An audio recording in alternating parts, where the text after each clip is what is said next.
KHTKAM Sacramento, KYMX HD2 Sacramento. Tape it on the local level. Live and local, 6 a.m. to 6 p.m., Monday through Friday. From the Power Business Technology Toshiba Studios, Sactown Sports.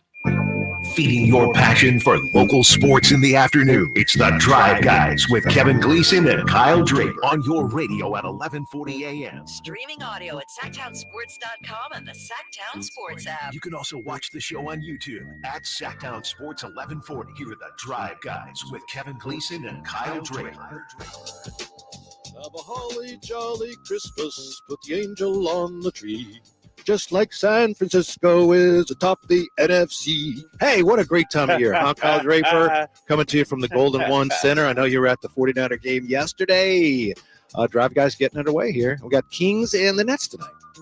Yeah, we're talking basketball all day, right? 3.5 hours of basketball. Nobody cares about that 49ers game yesterday. Well, we normally that's in the would. past. Since I like you were to look there, ahead. I like to look ahead. We got to get your bird's eye view of what went down yesterday, how you enjoyed the stadium.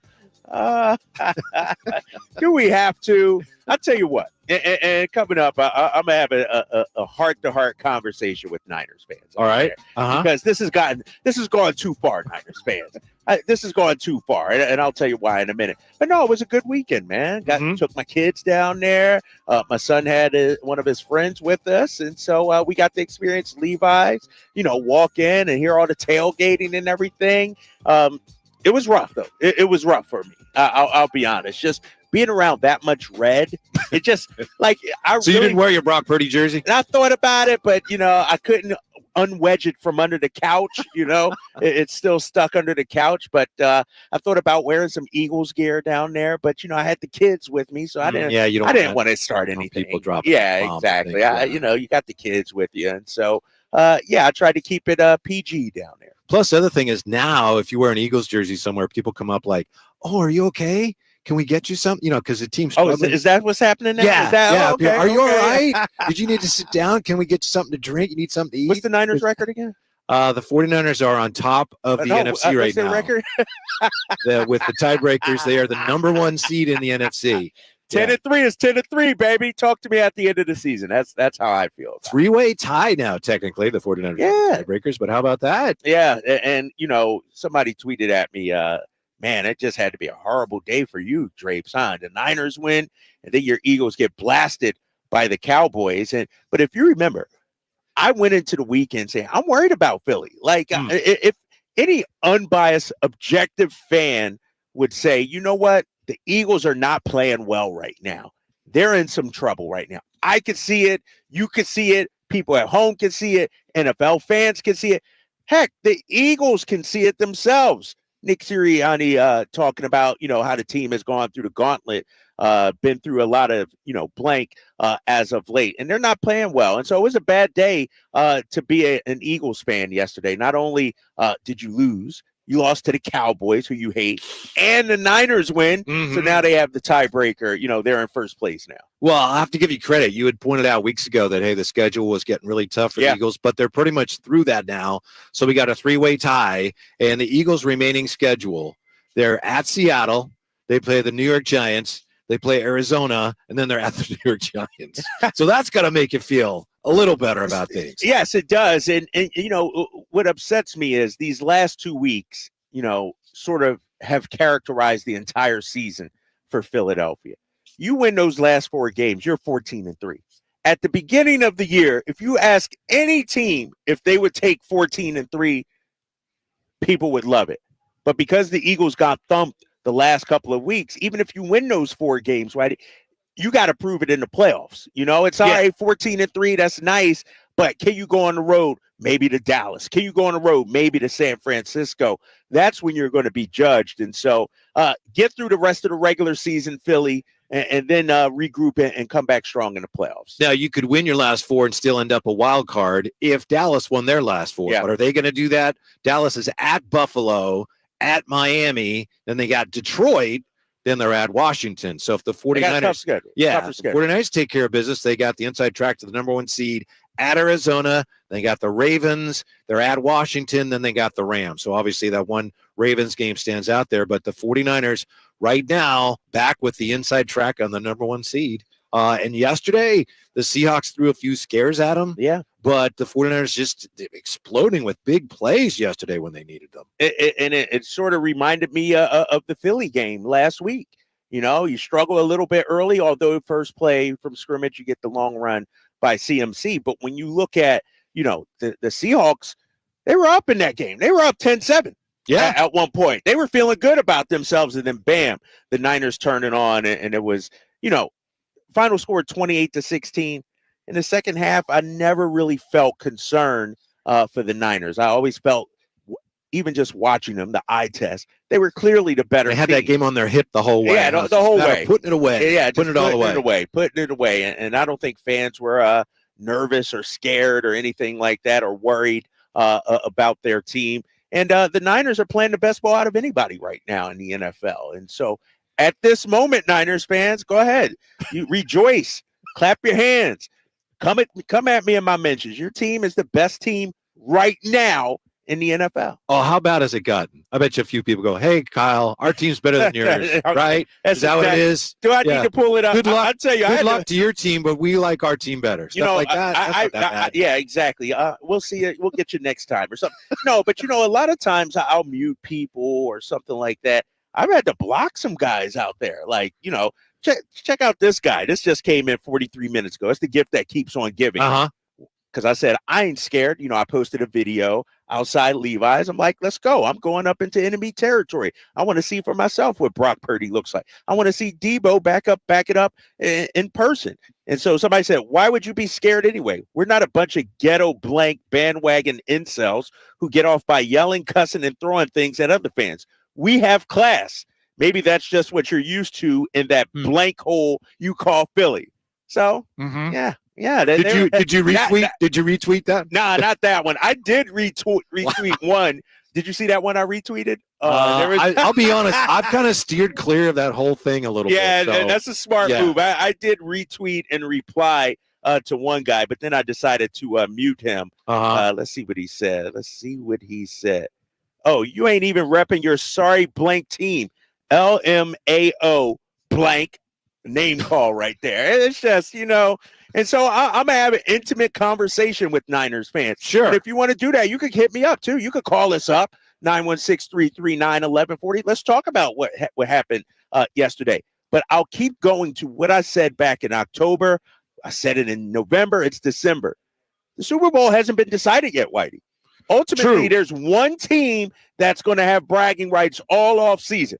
I still don't know who it's going to be. It's not going to be the Eagles for now. It doesn't look like it. Look at Kyle now. Kyle, I know Kyle, the nicest, most humble, quiet guy there is. Now he's dumping on me. The tables do appear to have turned, and they can turn back again. But for the 49ers, Eagles aside, and everything that you've said about the 49ers and how you feel about the Eagles aside, putting that aside for a moment, I mean, this is a great weekend. This was a great weekend for the 49ers because they finally did, for all their problems and that losing streak and injuries, they got back to where they wanted to get to. They haven't finished the deal yet, but they're back on top of the conference, that's what they were pointing to, even before the season started. Yeah. That's significant. And when you look at it, it's easy to see right now.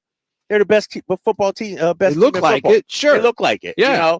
Give me a hole that they have. The secondary's playing great. It ain't the Chiefs. I'll tell you that. It ain't the Chiefs. That's for sure. Sorry, it's not Jerry the Reynolds. Eagles either. Cowboys. I think we got the two best teams, obviously, in the Niners and the Cowboys right now. If you want to throw the Ravens in there, you can, even though it took them overtime and a punt return yesterday to get the win. But here's the thing. And I caution Niners fans, and we're going to have this conversation over the next 3.5 hours. You can rejoice. You can throw darts at me. You can come at me. You can do whatever you want. But don't be like arrogant Warrior fans. The Super Bowl hasn't been decided yet. And so, Whitey, and I'm going to say this again next segment too. You've been around sports long enough. I've been around sports long enough.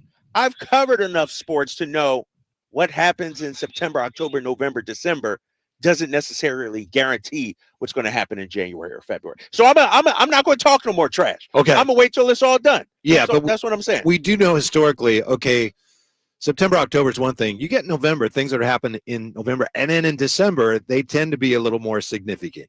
Doesn't prove anything, but it's a good time of year to be playing your best football. Yeah, obviously you want to play your best towards the end of the season, but you still got 4 games left to go. Mm-hmm. It's not over yet. I mean, you still got a month of NFL games left to go. By the way, play of the day yesterday didn't even count. The fake punt. That was awesome. That was awesome. And he caught it himself, right? It wasn't even a design, or he saw something and took off running. He saw there's nobody over there. That's a lot of green space right there. No, that was amazing. And but to have it called back, it was a gut punch. Niners fans were fired up. They were high-fiving. And then all of a sudden it was like, oh. Right. Oh. Right. All right, but what can you say? That was great. Man. I remember, going back to the preseason when I was doing a show with Chris, we had a guy on from Seattle, our sister station, and people in the preseason were talking about, Seattle, watch out, they could compete for the division. And I don't like the Seahawks. So yesterday after McCaffrey took that first carry for 68 yards, whatever, I was, this is going to be a laugher. And then as you said, Seattle came back. They actually were leading, but the 49ers are interesting because I'm used to them being more methodical and efficient. Yeah. And they were like, they're not very good. They're not very good. Boom. Big play. Right. Boom. Big play. It's interesting to see them get it done that way. Well, they got big play guys. I mean, Deebo Samuel is back to 2021 Deebo, the way he's playing right now. He's virtually unstoppable. He plays positionless football. You got to account for him all over the entire field. Same thing with Christian McCaffrey as well. And then you throw in Brandon Ayuk. This is a complete football team. That's your guy, right? That's my guy, Brandon Ayuk. It's funny, though, because my son wanted to buy a jersey. I'm like, hey, as long as it's Ayuk, we can make it happen, young fella. Don't be coming at me with no Brock Purdy, Nick Bosa. Not in the Draper household. We're not doing that. I hope you had the opportunity to take your son to the 49er Museum. Why would I do that? To learn about why would I do that? The history of the most incredible franchise in the history of the National Football League, the most storied franchise in the history of the National Football League. You got to understand my backstory. If you guys don't know, I actually grew up a Cowboys fan. Tony Dorsett, Drew Pearson, those were my guys. Danny White. And so even back in the 80s, I hated the Niners. The 90s came. I hated the Niners. 2023, I still don't like the Niners. And so, why do I? What, 5 Super Bowls? What'd they do? I covered the Patriots, big fella. You know what? I covered the Patriots. I covered the dynasty, Tom Brady and Bill Belichick. Why do I need to go to the Niners? It's the holiday season. We'll offer you amnesty. You just we'll forgive and forget. You just come on board now. Are you a Niners fan? Jump on board. That's been your team? Not, if I'm being honest, not forever. Okay. Yeah. Who's your team now? I pull for the 49ers. I've covered them for so long. I used to be a Rams fan way back when. Back when, before they went to St. Louis the first time, before, okay, all right, going way back. But thank goodness that wore off, right? Yeah, smart move. Yeah. But I was see what you think of this comparison. I was in radio about the time like Nirvana came along and radio changed, and I feel I was lucky. Something similar happened. I was covering the 49ers in the early days of Bill Walsh. And it was the same type, but that's when I first started. It's like, I'm covering this team, learning about this, learning about football. It's like, well, hello, this is one of the most incredible franchises ever. And Bill Walsh is making history and changing the game. And I was there and I got to see that. So that's the type of thing that kind of, sticks with you a little bit. Like you say, you covered the Patriots. Yeah, they were making history while you were covering history. They were rock stars wherever they went. Same thing with the Niners, like you said, the 80s and 90s. And so I get it. I understand that. But it's been a while for the Niners. And who knows, man, if it started right now, they're the champions, right? They are the favorites, but you still got 4 weeks left to go. Kyle Draper has a message, a heartfelt message to 49er fans. I'm really looking forward to finding out which way this goes. It's next. Whatever it is, it's coming up next here. Drive Guys coming to you from the Golden One Center on Sactown Sports. Kevin Herter plays here. It's Herter. He's been hot. He fires. He's still hot. Kevin Herter from downtown has a 15-point first quarter. Sactown Sports is your proud home of the Sacramento Kings. We are toasting the new year in style with country star Tyler Rich at Gold Country Casino Resort. Special guest, the Chain Slack Band, will warm the crowd up. We are counting down to midnight with Tyler Rich. Get your tickets now at goldcountrycasino.com for the biggest New Year's Eve party around. Gold Country Casino Resort. Must be 21 or older. Get year-end pricing during Happy Holidays at Folsom Lake Honda, your one-stop Honda shop. Folsom Lake Honda is your one-stop Honda shop for great pricing on our entire selection of new CRVs, HRVs, Ridgeline Civics, and Accords. Plus, with low finance and lease options, now's the time to buy. Hurry in and save during Happy Honda Days at Folsom Lake Honda, or go to folsomlakehonda.com. Folsom Lake Honda, yeah, your one-stop Honda shop. Your afternoon home for Kings talk and so much more. The Drive Guys on Sactown Sports. From the Golden One Center, Kyle Draper, Whitey Gleason, getting ready for the Kings tonight. We're going to talk 49ers in just a moment, but letting you know what's going on out here at the Golden One. Kings wearing the City Edition uniforms tonight. Oh, okay. Yeah. All right. Got your blue. I'll tell you, I love those. Yeah, I do too. I wish they'd put the names underneath the number on the back, because the Kings, back in they the were the day. first team that ever did that. But be that as it may, it's a nice look. And I'll tell you what, we'll talk more about it, of course, but I think it's easy for fans to look at the Nets and go, the Nets, who do they have? They're no good. They're no pushovers. The Nets are they're in the mix in the East. Yeah. They're definitely in the mix, and they got some grinders, guys that have been sort of counted out. Maybe not the big, all-star names or anything like that, but Mikal Bridges can get you 40. Cam Thomas, if he plays tonight, can go off. Cam Johnson, like Spencer Dinwiddie, they got players, man.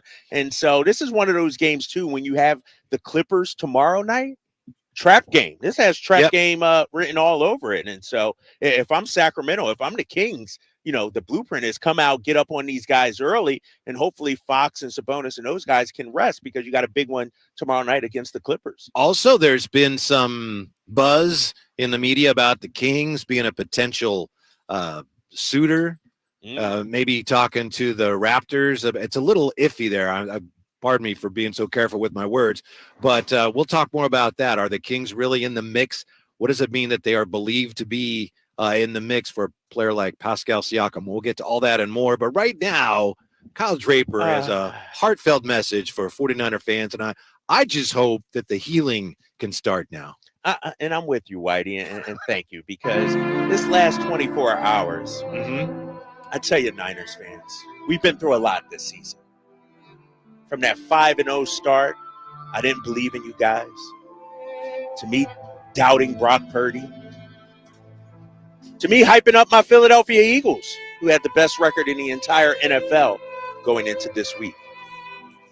But after going to Levi's Stadium yesterday and watching the Niners up close, after giving them the eye test and seeing Brock Purdy and seeing Debo, and then going home and seeing what happened to my Philadelphia Eagles, I want to make a couple of points. So I'm talking directly to you Niners fans right now. Those same Niners fans that called me names on Twitter. That same Niners fans that said I was scared to wear Eagles colors. I'm talking to you guys right now. The Niners are the best team in football. The Niners are Super Bowl favorites. Brock Purdy is the favorite to win the MVP. My Eagles, we're in trouble. My Eagles, we're in trouble. We got some things to work out. So all I'm asking of you Niners fans is this. Stay out of our business. Let us Eagles fans mourn and try to figure out our situation. I don't need to hear from Niners fans right now, Drapes, what happened to your Eagles? Why are you trying to kick me when I'm down? I understand, Niners fans.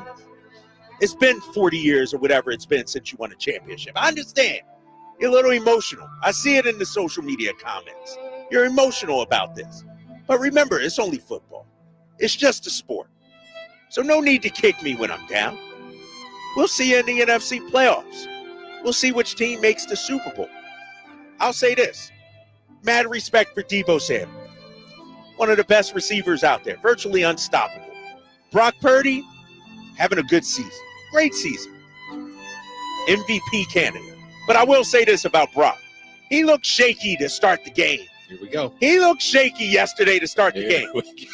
Kyle Shanahan, there was a reason why Kyle Shanahan turned to CMC early. They saw something on the film. And so I'll say this about Brock Purdy, and this will be at Niners fans. He's your quarterback. You're going to defend him to the death. He'll probably win NFL MVP, but he's not my MVP. And Whitey, here's why. Who's the leader of the San Francisco offense? Oh, the quarterback is. Nah. You can't undoubtedly say that. Who's the leader of the Cowboys? Dak. Exactly. Yeah. Who's the leader of the San Francisco 49ers? I just told you. CMC, not working. Debo, Trent Williams. You got to go down like 4 or 5 till you get to the quarterback, Brock Purdy. And so my MVP has to be the leader of the offense at least. Yeah. He has to. And so as great as Brock Purdy's numbers are, that's why I think if he doesn't win it, that'll be the reason why. Dak Prescott is the face of the Dallas Cowboys. Brock Purdy, he's not there yet. Well, I don't believe in, grading, apologies. But if I did, that was pretty good. We're looking at like a B-, maybe a C+. No. Leonard Keane says, Drapes, you're a good sport. That you are a good sport. Well, you proved that last week with the jersey. But when you're talking about, hey, don't kick me when I'm down, this is the guy who, the day after the 49ers lost to the Vikings, called up, because he was on the road with the Kings, called up and said, hey, 49ers fans, ha, ha, ha, ha, ha. Did I really do that? That was you. Go.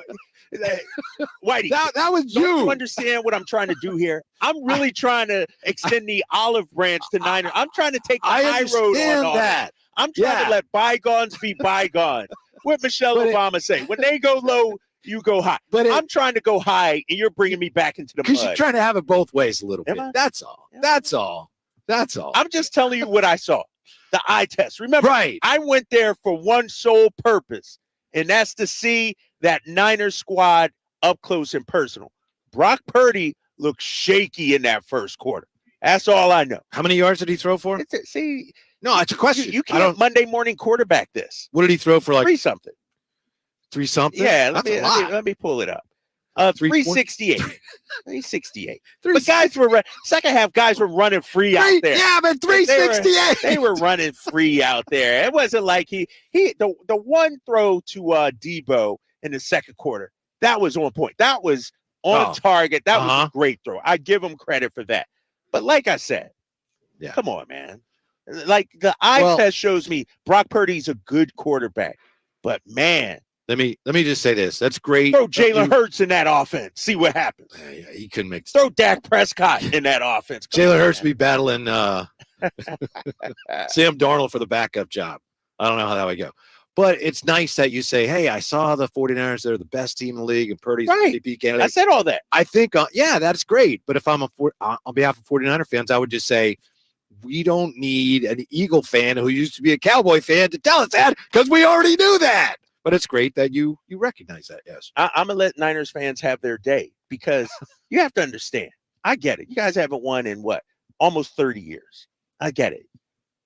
You got to close the deal, though. The Super Bowl is not won. That's what this year's about 10th. For the 49ers. You got to finish the job. You're right. And so I'm going to reserve and hold back, and I'm not going to talk about my Eagles. I'm not going to make any proclamation. I'm going to wait till the job is done. Right now, the Cowboys, Eagles, and Niners, if I'm correct, all are 10-3. We got a 3-way tie. Sure, the Eagles aren't playing well right now, but that doesn't mean they won't be playing well a month from now. And so I'm going to let it all play out, man. This is what I'm saying. I'm trying to find a little text back and forth you and I had a few weeks ago. But it's You're trying to pull receipts on me. No. It was more like, I'm going after 49er fans. And I was like, are you sure you want I said that? No, I never well, said something that. like I never that. said I'm not even going to. Let me say this, though, about the experience at Levi Stadium. You know, it was hard for me being there. All that red, bang, bang, Niner gang, Niners. Like, that was really difficult. Yes. I walked up to the stadium. I'm going through the tailgate, and all I'm hearing is E40. Now, mind you, I grew up loving E40. From Vallejo. Yeah. I loved E40. But not his Niner songs that he's and I'm like, do I have what to do you hear think they're this? going to play? No, I'm just saying it was hard for me. It was difficult. I will say Niner fans were very respectful. I didn't have my Eagles gear on. Like I said, I had the kids with me. I didn't want to. Did the kids have a good time? Yeah, they had a great time. Good. And I will say, my son did want to buy a jersey. I told him, all right, you got to pay for half of it. But they had Purdy, they had CMC, and they had Bosa. And he decided against it. He said, nah, Dad, I'm good. Mm-hmm. So my boy, he knew not to bring a Purdy jersey up in there. Yeah, probably not the best place to buy a jersey, I'm thinking. Yeah, they were like price-wise. 175 or something like that. Uh-huh. But you got to be authentic, though, right? When you buy a first Niners game, you know. But I was like, you better go to the thrift store, last year's version or something. But no, I couldn't let him buy a Brock Purdy jersey. I would not have allowed that. Why not? He might be out the league next year or something. Why would I? Really? Yeah. I'm sure that's going to happen. 339-1140, 1-800-920-1140. You want to weigh in. We're going to bounce over to basketball here, although we're just getting warmed up on the 49ers, too. We haven't even started on the Kings. Now that the in-season tournament is over, what did the Lakers really win? You know, it's hard here because I'm not sure how much of the bait to take from Kyle, how much to just move on. And when he says stuff like Brock Purdy's on his way out of the league next year, I know it's okay. I'm messing. It's time to move on. Yeah, it's time to move. We'll do that next year with the Drive Guys on Sactown Sports. Check out the Golf to Go Hour with Frank LaRosa every week on Sactown Sports. Get the latest on equipment, area courses, people who play the great game, and plenty of good conversations about golf. It's the Golf to Go Hour every week with Frank LaRosa on Sactown Sports. Golf to Go is brought to you by the Hagen Oaks Golf Super Shop, America's most awarded golf facility. Naturewood Home Furnishings, where it's all about choices and always about quality. I'm getting vaccinated with Prevnar 20, a Pfizer vaccine. So am I, because I'm at risk for pneumococcal pneumonia. If you're 19 or older with chronic conditions like asthma, diabetes, COPD, or heart disease, or are 65 or older, you are at increased risk for pneumococcal pneumonia. Ask your doctor or pharmacist about Prevnar 20, pneumococcal 20-valent conjugate vaccine. It can help protect you against pneumococcal pneumonia in just one dose.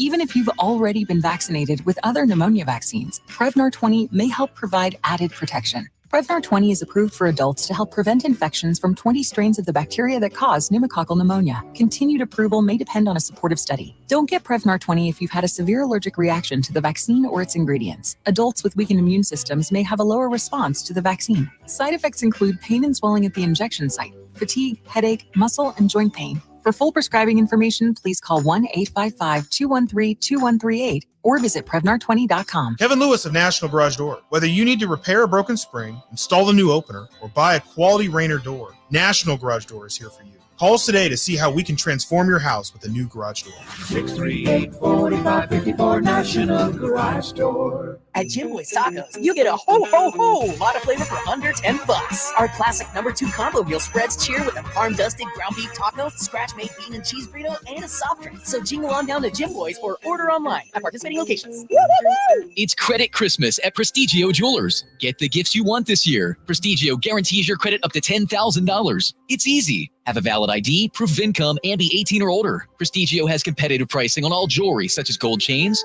wedding sets, diamond earrings, and designer brands like Cartier, Gucci, Bulova, and Citizen. Rebuild your credit, even with a repo or a bankruptcy at Prestigio Jewelers. This Christmas, come for the credit and be amazed by the selection at Prestigio Jewelers. Online at prestigiojewelers.com. I always approach the holidays with a sense of excitement and a time to be with family. Hi, this is Frank LaRosa for Naturewood Home Furnishings. For me, the best times were when there were 3 generations all celebrating together.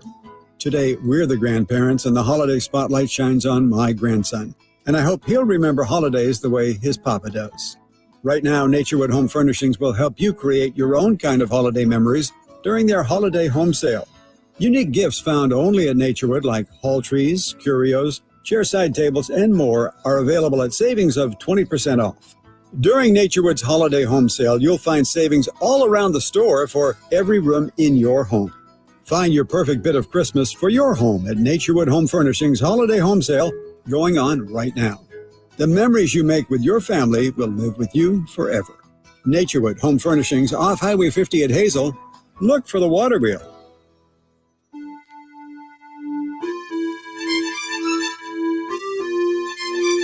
The Drive Guys, live and local, every afternoon, Monday through Friday on Sactown Sports.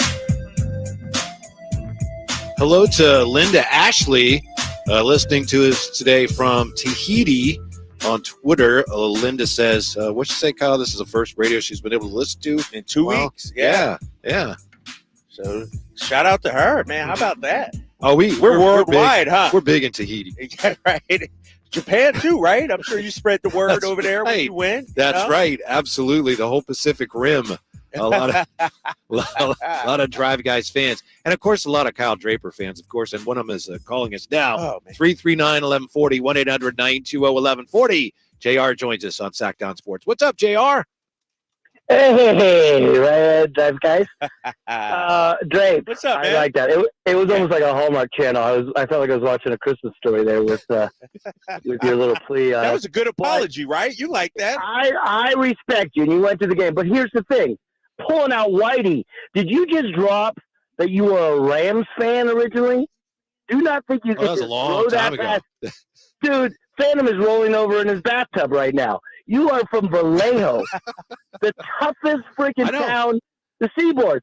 You sold pretzels that were like 12 days old at the Niners parade. That's right. Ooh. Yep. And you dropped that you're a Rams fan. Were you Everett? What years were you? Give me a name of a guy that played for the Rams. Way before that. It was an improper upbringing. I blame it on that. Who was the quarterback JR. back then? Who was your quarterback you first liked back then? Yeah, come on. You're going way. Norm Van Brocklin. We're going way back. I was going to go with the Norm Van. Is that Kyle that gave the Norm Van Brocklin? Yes. Yeah. But Drapes. I have five rings on my hand. You only have one, so stop with the 20 years plus. Mm-hmm. That's a good point. No, but you sound like the Celtics. I mean, the game was different. Like, rules are different. Come on now. Are we really claiming rings from 30 years ago? I mean, I guess, but what have you done? There's 2 generations of kids that have grown up that have not seen a Niners championship. Well, at what point do the rings not matter anymore, if you will? How long? That's a great question. I think, when you look at it, I'd say 20 years. After 25, if you haven't won in 25 years, then it's 30 years you had to almost. Figure it with I know. I had to when do did the math, the Eagles right? win? When was the Philly special? No, when was that? I got to count that in there. I understand Niners fans are proud, but when you think about it, though, for that franchise and the Cowboys too, you can throw the Cowboys in there. These are 2 premier iconic franchises in the NFL, and for neither of them to not have won since 95, 94? The Cowboys, it's more dramatic. You're right. But I mean, the Cowboys were in like the NFC championship game every year. Yeah. They didn't go to the Super Bowl. And then they fell off. They just haven't been, they're not. They haven't sniffed it. Yeah. No, you're right. It goes to show the NFL and parity we talk about all the time. What would you say? Let me ask you this. And we can have this discussion with fans too if they want. What's the most iconic franchise in the NFL all time? Is it just based on rings and championships and Super Bowls? Is it sustained success? Like, for instance, the Patriots. They got the Super Bowls, but it was just, during that short window. But they don't have that brand. They don't have that brand, strong. right? Is it Niners, Cowboys, those 2? It might be the Cowboys, and I hate to say that, but and I'm that's not why they're on shade TV or all the anything time. like that. Yeah, that's why they're always on TV. Green Bay also, but look how long it's been. I know Aaron Rodgers. He got one. They won the first 2 Super Bowls, but there's something about Lambeau. And what they got 4 total, I think, because Brett Favre won one, Rodgers won one. Steelers would be up there. Steelers. Mhm. You talk about a team that's been in the mix. They've, been in the mix, or at least 500 every year. They haven't bottomed out. It should be the Patriots, but I'm not sure it is. I don't think so. Yeah, short Because we're window seeing is a now- little bit mean to the Patriots. That was a 20-year run of dominance. Yeah, right. But here we are. The Patriots are what, 3 or 4 wins, whatever they have. If the Cowboys had 4 wins, if the Niners had, it would be on every talk show. I feel like the Patriots fell off so quickly and so bad that there's not much other than Bill Belichick's future. Mhm. There's not much to talk about with them. Right. If the Cowboys bottom out, it's a story no matter what. Yeah. whether Who is they're it? good or bad. Is it Orlovsky says that's all? He was on like McAfee or something. He Yeah. said that's all they allow us to talk about. We have to talk about the Cowboys all the time. So theoretically, that's what people care about. Because I don't- people I have don't, an but opinion yeah. on Dallas, Uh-huh. whether good or bad. Uh-huh. And so I don't think that's the same with, like, let's say New England or even Right. my Eagles or some of these other teams. Oh, your Eagles are pretty far. Yeah, because we're lovable. Everybody, Yeah, sure. That's it. The koala bears of the NFL. Yeah. The Philadelphia Eagles. The 49ers are pretty high up there, but Dallas is probably the team. The team. Yeah. Yeah. And the Raiders used to be, but let's face it. Yeah. Nobody Nobody cares. Yeah. They don't register anymore. Like, they're more bark than bite. Yeah. The Raiders. What happened to them yesterday? Our buddy Chris Watkins, he's a Vikings fan. Yep. So his birthday, I think, was it in August? And he was telling us that his mom or somebody got him tickets to go to that game yesterday. Oh, he went down was there at that yesterday? game. So Oh. on the one hand, he saw his team win, but on the other hand, it was 3-0. Yeah, that's just that is horrible. My son, he texted me. He's like, Dad, or not texted me. He told me, Dad, because he had Justin Jefferson fantasy. He had Jalen Hurts. He's like, my team was bad. I didn't get one touchdown. I'm like, what are you talking about? You got Jefferson. 3-0. Yeah. Think about that. And it was a late field goal. And it was a lot of Vikings fans down there as well. They took over Allegiant. The Raiders are a strong brand, but they don't move the needle anymore. Like, No. they have a loyal fan base, Yeah. a vocal fan base, but outside of that, Yeah. No disrespect Yeah. to those, tried and true Raider fans who've been through so much. But right now, the Las Vegas Raiders, compared to what the Oakland Raiders stood for, what they meant to the league, there's no comparison. yeah. No I'm comparison. looking at the YouTube chat here, Sactown Sports 1140. The Monarchs won a championship before the Sacramento Kings, Drapes. Like, that's some shot at me. Like, it's what that got to do with the price of tea? Come There's on. Ruthie Bolton. Yeah, Ruthie right Bolton. there. Speaking of Yeah. WNBA, Chelsea Gray on the pre and post game tonight. She's joining the Nice. ABC Sports family. Help me out with her background. 3-time champion, finals MVP. Wow. Back in 2022, played her college ball at Duke. I think she's going to be a Hall of Famer when it's all Yeah. said and done. So she'll be on the show tonight at 6. We're going to see Chelsea Gray against Drapes one-on-one. She ain't ready for these elbows, especially after yesterday. I'm in a bad mood, Whitey. I mean, you may think that I'm nice and calm, cool, and collected, but I'm hurting on the inside. Yesterday was a bad day. And I'm going to go on a little rant. What here. did you think was going to happen yesterday? No, but Well, I know the Eagles thing. right, the Eagles, yeah, Sure, that's compounded. I get that. Exactly. Thank you, Kyle.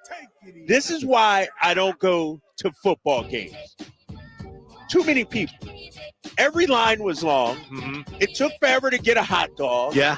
You got kids with you. Like, when are we going to get into 2023 and have mobile ordering at Levi's Stadium? I thought they don't have that. I don't think so. I don't think that. And it took me 4.5 hours to get home last night. Well, yeah. Trying to get out of that place. I was walking to my car and I was like, man, they do a good job getting pedestrians out of here. They do a great job getting the walking pedestrians, but getting the cars out of there, it was terrible. That's why I don't go to football games. It's not because the Niners, you know what? But I can't do the 4.5 hour drive after the game. I was actually hoping, I was thinking, I was hoping that traffic was so bad that you didn't make it home in time to see the Eagles. Oh, man.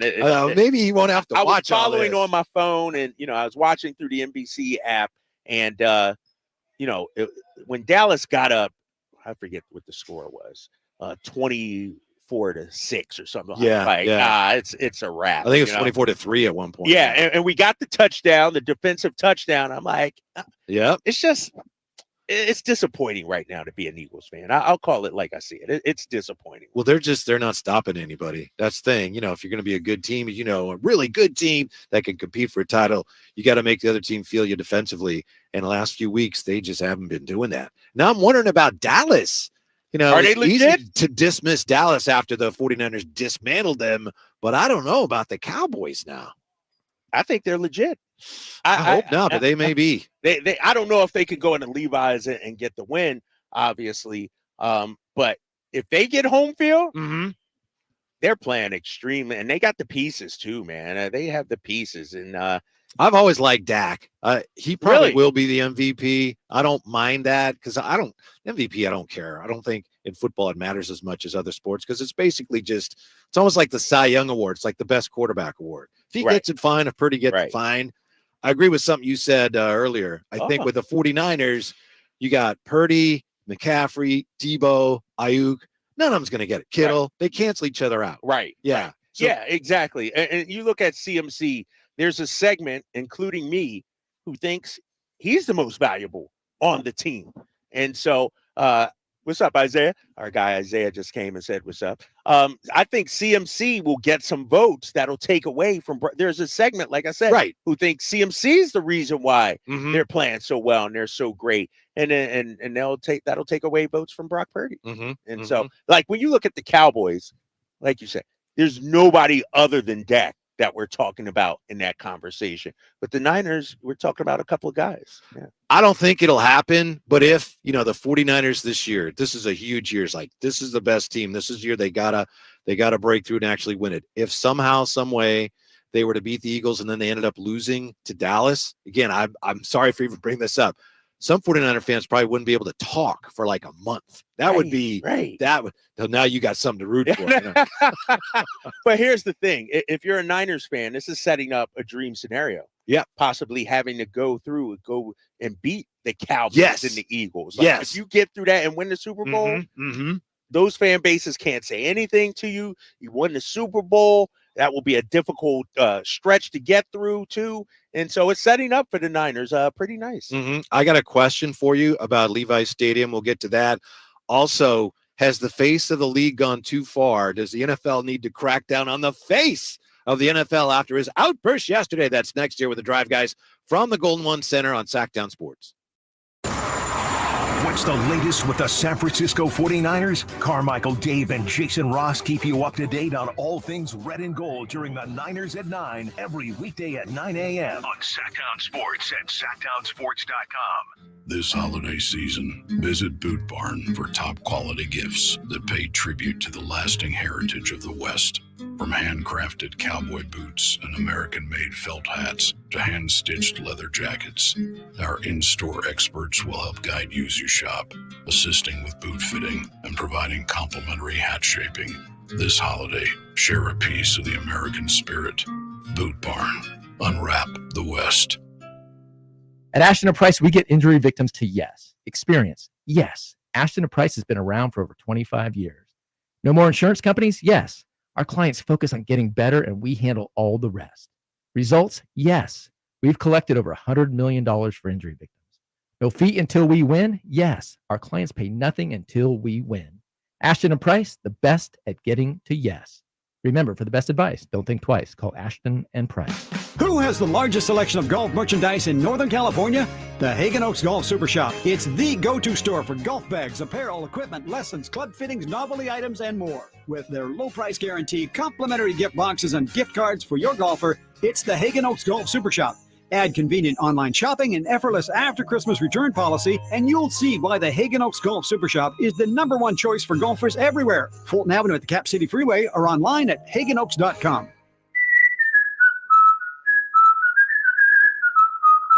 Yep, 'tis the season. Hi, if you're like me, you take pride in your gift giving. Well, I've got a terrific idea for you. Gift cards from the Good Feet store. Okay, so arch supports aren't exactly what they've been hinting for, but you know they'd love them. And with the Good Feet lifetime warranty, it's a gift they'll enjoy forever. Buy a Good Feet gift card now, and Good Feet will boost its value 20%. That's a 20% gift free from the Good Feet store. If you have someone on your list who's on their feet all day, Has sore feet, knee, hip, or back pain, or even plantar fasciitis? Maybe needs an energy boost or just wants to maintain their active lifestyle? A Good Feet Arch Support gift card could be the perfect gift. The Good Feet store in Sacramento, Roseville, Stockton, Modesto, and Vacaville. Online at goodfeet.com. With RT Painting, our name says it all. We are a reliable and trusted commercial and residential painting company serving the Sacramento area since 1998. Employee owned, our attention to detail is second to none. Put our decades of experience serving our community to use for you. Get a free quote today. Call us at 916-900-8112. That's 916-900-8112. Or go online to rtpainting.com. That's rtpainting.com. RT Painting, your trusted and reliable painting contractor of choice. Hold on to your Santa hats because Elk Grove Kia is turning up the holiday heat with deals that'll leave you saying no, no, no money down.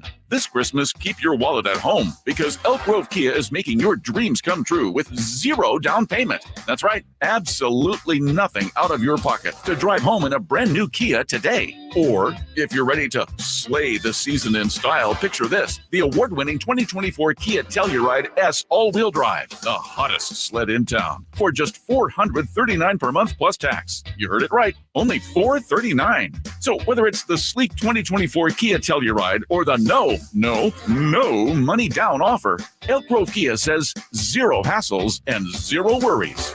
ElkGroveKia.com. Qualified applicant, 0 down, sample stock number GK9133, 48 month lease, 0 down, model number C3422, Telluride, 24 month lease, 439 plus tax, 495, dual sign, service security, plus residual, 33,352, and GK9143 expires 12. Elk Grove Kia.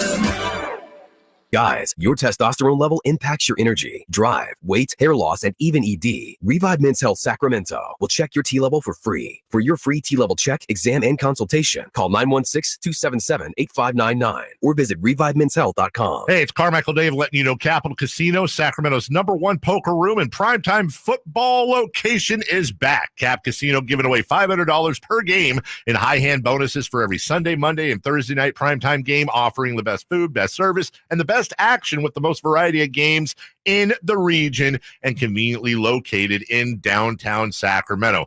Check it out, Capital Casino. And as always, please remember to gamble responsibly. 1-800-GAMBLER.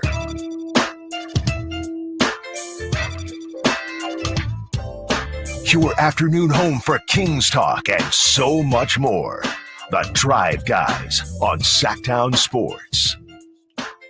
Get ready for the Kings tonight, hosting the Brooklyn Nets, but we've been talking a lot of NFL, a lot of 49er football. Kyle was at the game yesterday. Just want to touch briefly on what happened yesterday in Kansas City, where the Buffalo Bills surprised the Chiefs in overtime. The Chiefs thought they scored a late touchdown to take the lead with about a minute and a half to go, but as you probably know, it was an incredible play where Kelsey lateraled back to Kadarius Toney for an apparent touchdown, but was called back because of offsides, and Patrick Mahomes was unhappy, to say the least. Here's Patrick Mahomes complaining about the officiating and that call specifically after the game. I mean, not only for me, but just for football in general. I mean, just to take away greatness like that. I mean, for a guy like Travis to make a play like that, and who knows if we win. As I know, as fans, you want to see the guys on the field decide the game, and that's why last week I didn't say anything about the flag that didn't get called on the Marquez. And so, I mean, they're human, man. They make mistakes. But, I mean, it's every week we're talking about something, and all I can do is go out there and give everything I have. And I'm proud of the guys because that's what we did. And it was a great football game that ended – another great football game that just ended like that. It's just tough to swallow. He went on and on about the officiating and the call, the offside call. Andy Reid went on and on about it, talked about it was an embarrassment for the league. I think if you're the NFL, at some point you got to say, hey, we got to find you guys, right? You can't keep criticizing the officials like this. Yeah, and that's what the NBA does, right? We get guys get hammered with a fine all the time. And if I'm correct, the call was the right one, right? 100% correct. It was, and I think Andy Reid came out today and said, Tony, usually receivers check with the line judge and say, hey, am I good? Am I good? Tony, he didn't do that yesterday when he lined up. And so he was totally in the fault and total overreaction. Patrick Mahomes behaving like a baby on the sidelines too. Come on, man. This is the face of the league. we're talking about. Frustrated. And he's yelling at the officials. And you know what it looked like to me, Whitey, as I'm watching it and thinking, it looks like a guy who sees his Super Bowl window this year closing. Because the Chiefs, they're reeling right now. They aren't playing good football. They're going to have to go on the road in the AFC playoffs, something they haven't done during their Super Bowl runs. And so I just think the frustration boiled over, but they were totally wrong on that call. Like, the officials got it right. And so that venom should be directed at your teammate. Yeah. Not necessarily the officials. They're calling out more this year. Yeah. And I think one reason, I read somewhere that one reason they're calling him more is because of the brotherly shove, where they want to make sure that offensive linemen don't get a little head start on that. So they're cracking down on being offsides, and they've called it a lot more this year than they have in the past. And I think, didn't somebody say, I think Patrick Mahomes said, oh, you should get a warning. And one of the officials said that late in the game, that blatant a violation, no, you don't get a warning for that. So there's you're right. It's not like, it wasn't a controversial, like, gee, was he offsides or not? It's like, hello. It's like, it was blatant.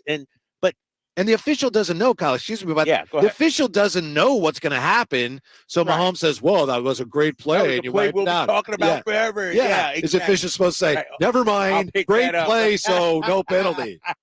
and you would think, as a wide receiver, that's the first thing you're taught. Like, once you break the huddle, you got to line up properly. Like, they'll give you the benefit of the doubt if it's close. If it's close, but that wasn't close. And it's just, the Chiefs have had some bad losses this year, like some, that one, the Eagles one, dropped the ball, but they look very beatable. And I think what you saw was Mahomes realizing that, and that coming out, that frustration coming out yesterday. I wanted to ask you about the atmosphere at the game yesterday, because at Levi's, when they first finished that place, the 49ers were starting to fall out of good graces. They were declining. The first year, I think Harbaugh was a coach, and that was when the Seahawks had their Thanksgiving feast at midfield. 49ers missed the playoffs. Then you had Tom Sula, you had Chip Kelly, and for years people talked about, this place, it's okay, but there's no atmosphere. It's kind of just plain. There's nothing really that distinguishes it. But in recent seasons, since 2019, when the 49ers have started winning, the fans have been bringing in the enthusiasm that's made it a pretty cool place. What was your impression of the stadium yesterday and the game time experience and environment? No, I thought it was pretty good. I thought, and what the Niners do a great job of, their players, is engaging the fans in the end zones.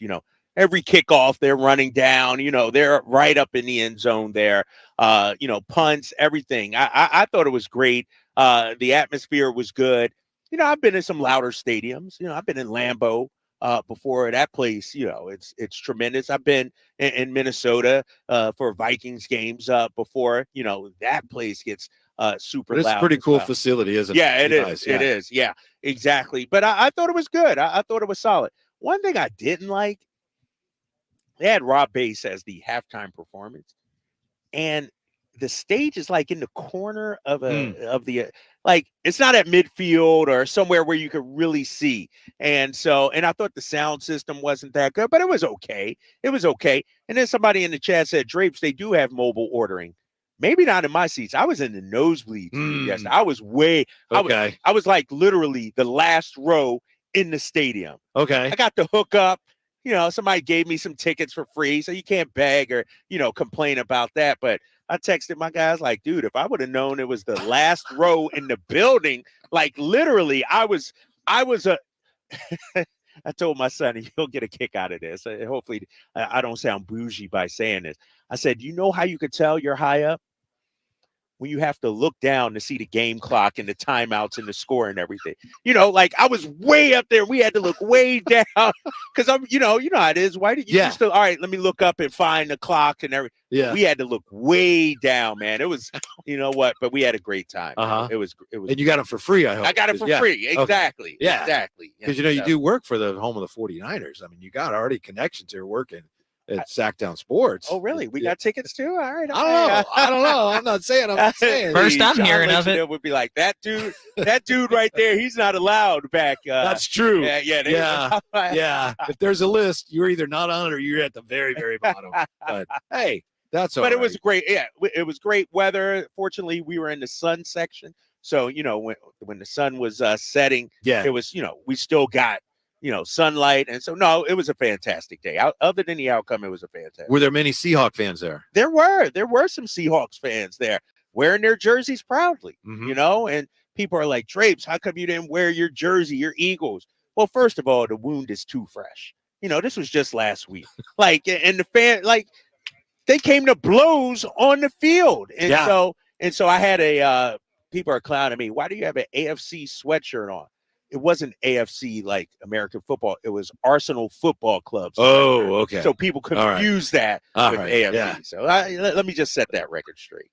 All right, when we come back here, which number best explains how dominant the 49er offense was yesterday? I bet you'd love to get into that, huh? Do we need to? Then we will do that. I know it ain't the Eagles. When we come right back to the Golden One Center Drive Guys on Sactown Sports.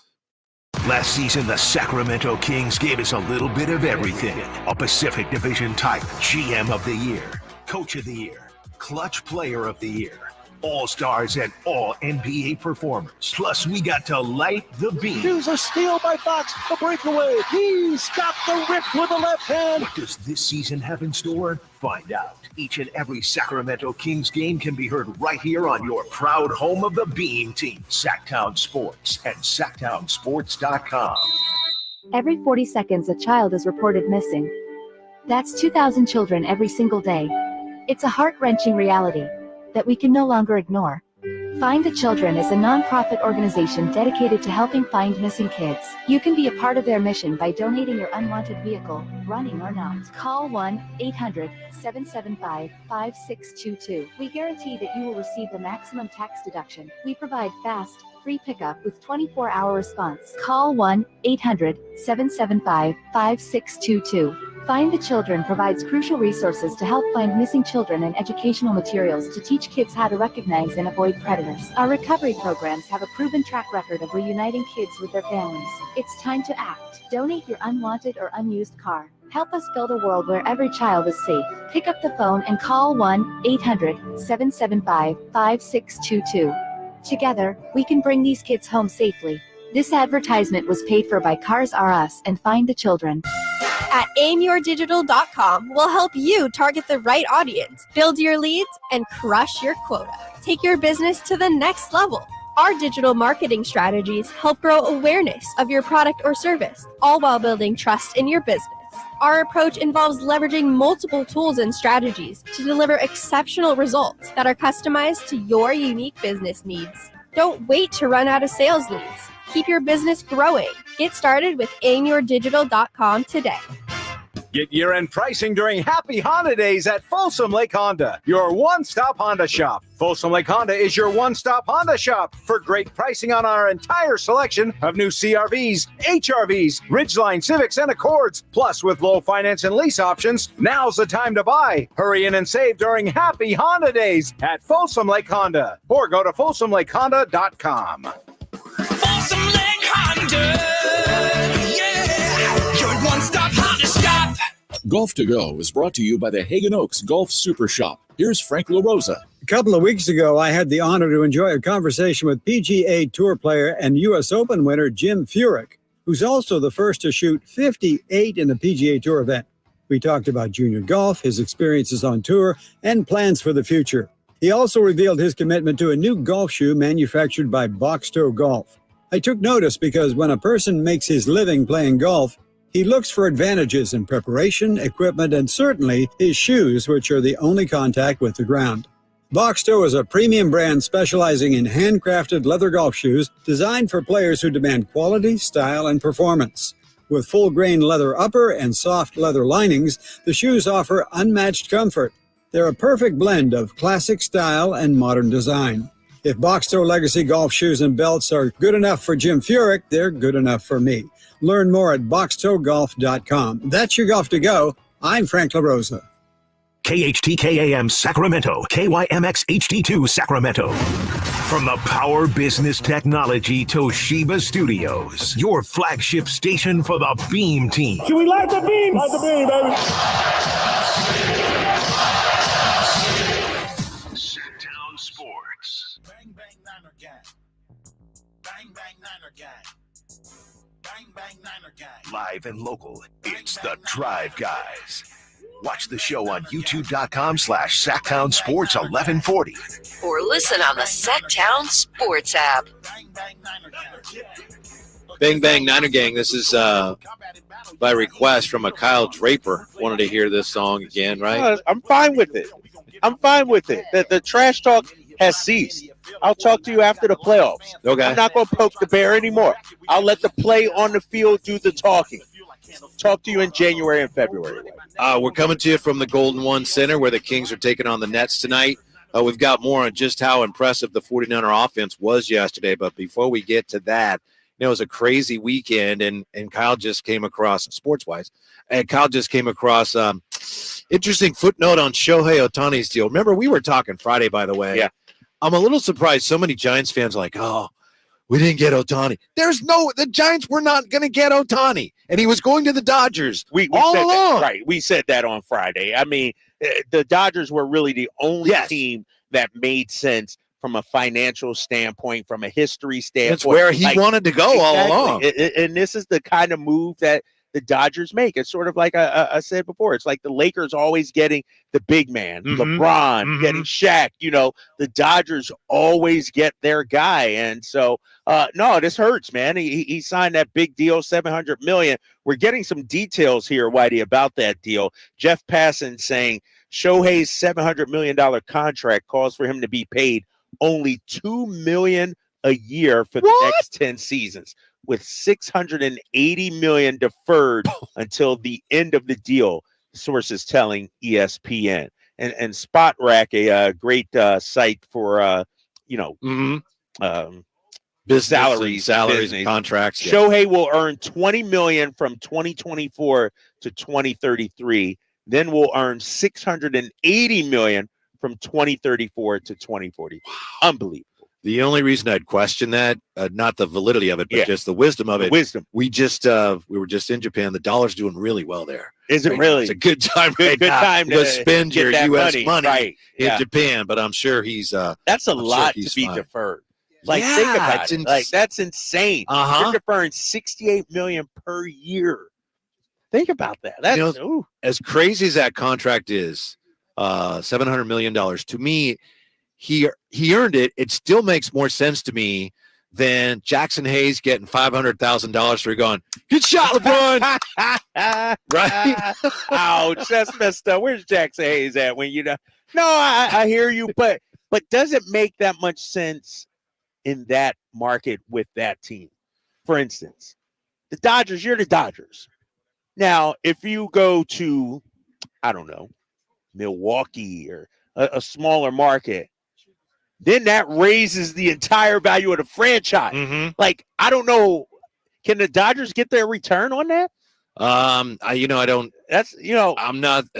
That's a great question, though, right? I think they can, though. I think because my understanding is now they can sell the rights to their games in Japan now. Yeah, that's true. They got Shohei, and the manager is from Okinawa. It's like, all right, they can sell their games, and also from a competitive standpoint, you keep them from going someplace else. Yeah, I get it. Yeah, but I'll bet they do. I bet they do find a way to make money. Yeah, you're right. And the Ohtani Dodger jersey, that'll be the number one jersey. Clearly, obviously, right? That's going to be huge. So. But as for the Giants, I know some people look at Farhan. It's Farhan's fault. It's like you can blame Farhan for a lot of things if you wanted to, but this he had no chance on this. So for the Giants, I think it was a matter of, all right, how do we play it? Do we say we don't want him, or do we say, oh yeah, we're in, and then not get him? And I think the best way to play it of those two is say that you're in, right? Because then at least people can't go, you didn't even try to get him, right? Because they knew they weren't going to get him either way. Yeah, if you don't even try to get him, that's almost a fireable offense, in the right? Mind of a fan base. He went to the Dodgers, and you didn't even try. You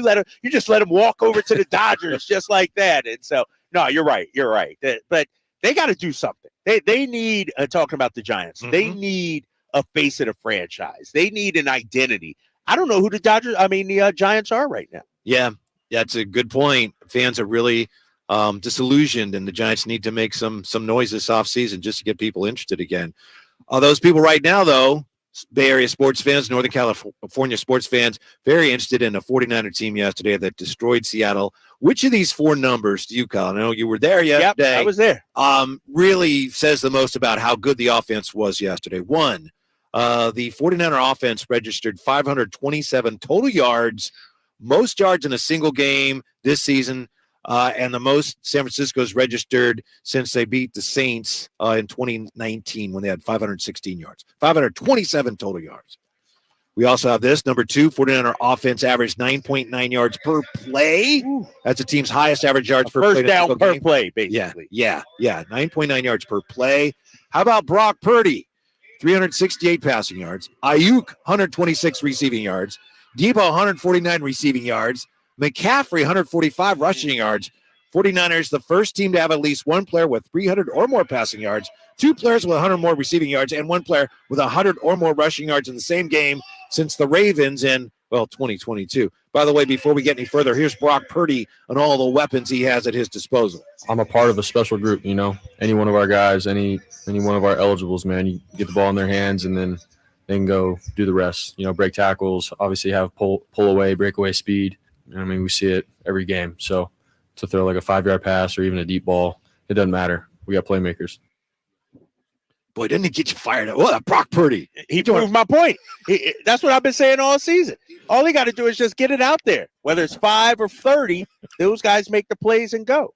Fourth and finally, the 49ers scored a touchdown on their opening possession for the 8th time this season, and they've scored an NFL high 59 points on the opening possession of games this season. 59 points on opening possessions. Second most points scored by an NFL team on opening possessions through 13 games since at least 2000. To me, that's the most impressive. That's impressive that they can opening drive, march down, and get on the board. Yeah. Because everybody knows, all right, they're coming for us. That first drive is really important. Obviously, they script their first whatever number of plays it is, and they still are unstoppable. Yeah, and already the team is playing from behind, the opponent. Yeah. So that's up there. For me, it's the 9.9 yards per play. I mean, that's pretty incredible. It's a first down basically every time you snap the ball. Think about that. Yeah. Like that's unheard of. It was a potent beat down, I think. The score says 28-16. The game wasn't that close to me. Like, I thought the Niners controlled that game, even right from the opening kick. I mean, opening first snap. And to get 9.9 yards per play, that's just, it's a first down per play. It's unbelievable. But no, it goes to your point about the scoring the first touchdown, first in what? 9 games? Touchdown on their opening possession, the 8th time this season. Time. Yeah, 59 points on the opening possession. That's so critical to what they do. Not saying that they can't come back or anything, because we've seen them come back somewhat. But when they march down the field and score a touchdown on their first drive, that changes the tenor of the game. And so then that puts the pressure on the opposition. And think about it, too, like this. Let's say the opponent gets the ball first in the first half. You get a 3 and out. Then you get a score. You're up 7-0, and you get the ball to start the second half. They put so much pressure on you. And that's the thing about the Niners. They're relentless. You may be able to hold them down for a quarter and a half, but we haven't seen too many times a team do it the entire game, other than that 3-game stretch where they struggled a little bit and they were banged up. Yeah. Charvarius Ward got hurt yesterday, groin, and that's the thing for a defensive back. Who knows? Maybe he bounces right back from that. Maybe that lingers and they're already without Hufanga. So, that's a little concerning going forward. But as I said earlier, to me, it was really impressive the way the Kings, I'm sorry, here we are at the Golden One. The 49ers, they were kind of struggling at times to get the rhythm, and then boom, they hit on a big play. Yeah. Struggling, kind of, I don't know what's going on, and then boom, they hit on another big play. And they're the ultimate snowball team, meaning once it gets rolling downhill, it just picks up steam, and there's nothing you could. We saw it last week against the Eagles. The Eagles held them in that first quarter, but then 4 or 5 straight touchdowns for the Niners? They are a juggernaut right now. And so I wonder if you're, whether it's Eagles, Dallas, what kind of team can beat the Niners? Like, do you try and outscore them in a shootout 40 or do you have to have a Cleveland Browns kind of defense? Some, muck it up, hold them to 14, 17, 21 kind of points. Because I don't know if you can get into a shootout with these guys. No, I mean, it's flip of the coin. Yeah. But if you do that, but I think, you do have to have an excellent defense. And also, and I know this is football 1A, but you got to be able to run the ball and keep their offense on the sidelines as much as you can. Yes. Get a lead somehow, some way. With a defense that's able to keep them from getting into the rhythm. I think the Cleveland game is a great example. Yeah. I mean, if I were trying to figure out how to beat the 49ers, that'd be my blueprint. I'd try to follow that as much as possible. Yeah, exactly. Because they did that with a terrible quarterback. A terrible quarterback. Yep. You run the ball. Joe Flacco, by the way, the new quarterback for the Cleveland Browns. I'd say the Cleveland Browns, to me, are the best story in the NFL. 4 different quarterbacks having won a game for them this season. They got the inside track, I believe, on a playoff spot as well. And so they're the best story, I think, in the NFL right now. And what they've been able to do, we hear so often about the quarterback position being the most important position in all of sports. And the Cleveland Browns are like, hey, whoever we throw out there, 80-year-old Joe Flacco, it doesn't matter. He was stealing yesterday. He was. Well, he had like 300-some yards, a couple of touchdowns. He looked great yesterday. See, that shows you how bad quarterbacking is this year. A lot of it, I think, is because of injuries. You know what I mean? I mean, some of the guys that you look at that, like we said, the 3-0 game in Las Vegas, and Joe Flacco comes in and is like, I can do this, and he's better than half the guys that are playing in the league right now. Yeah, and I think, when you look at it, a lot of times we're seeing young guys being thrown right into the fire. Remember back in the day, you used to have you draft a first-round quarterback. Hold the clipboard, learn 2 or 3 years, then we turn it over to you. We saw with Aaron Rodgers in Green Bay. That happened with him. And nowadays, I think it's totally different. You draft a quarterback in the first round, he's starting day one, taking his lumps. And we're seeing the quality of quarterback play go down, I think. I wonder if that's one of the big reasons why quarterbacks taken later tend to do better, because the guys taken early are taken by bad teams at the top of the draft. Right. And all right, save us. Whereas guys taken later, they have the opportunity to kind of work their way into the lineup, sometimes with better teams. You're 100% right about that, because when you look at it, we see it in the NBA as well. A guy like Keegan Murray, he can come in and just be a part of it. He doesn't have to be the franchise savior. When you're a number 1 pick, look at Richardson out there in the Colts. I know he's banged up. Stroud's doing great. Obviously, he got hurt yesterday. But when you're one of those high picks, usually the cupboards are bare. Look at like Zach Wilson. Wilson. Yeah, exactly. The cupboards are bare compared to Brock Purdy, for example. Compared to Brock Purdy. I mean, think about that. I mean, if you took any of those high, caliber quarterbacks, high drafted quarterbacks, throw them in this Niners system with this talent, I'm not saying they'd be the same as Brock, but they wouldn't be as bad as what we're seeing this year. Yeah. I agree with that. When we come right back, is Brock Purdy the MVP this season? Who cares? Tell you why it's really not that big a deal for the 49ers when we come right back to the Golden One Center to Drive Guys on Sactown Sports. Will Kyle Shanahan and the 49ers brass go all the way this season? Could the Niners win their first Super Bowl since 1995? Join us throughout the season to hear all the games and all the analysis on Sactown Sports at SactownSports.com. This holiday season, visit Boot Barn for top quality gifts that pay tribute to the lasting heritage of the West. From handcrafted cowboy boots and American-made felt hats to hand-stitched leather jackets, our in-store experts will help guide you as you shop, assisting with boot fitting and providing complimentary hat shaping. This holiday, share a piece of the American spirit. Boot Barn. Unwrap the West. I'm Craig Ashton of the injury law firm of Ashton and Price. Whether you've been injured on a bicycle, as a pedestrian in a slip and fall, auto, Uber, Lyft, or big rig accident, you need Ashton and Price in your corner.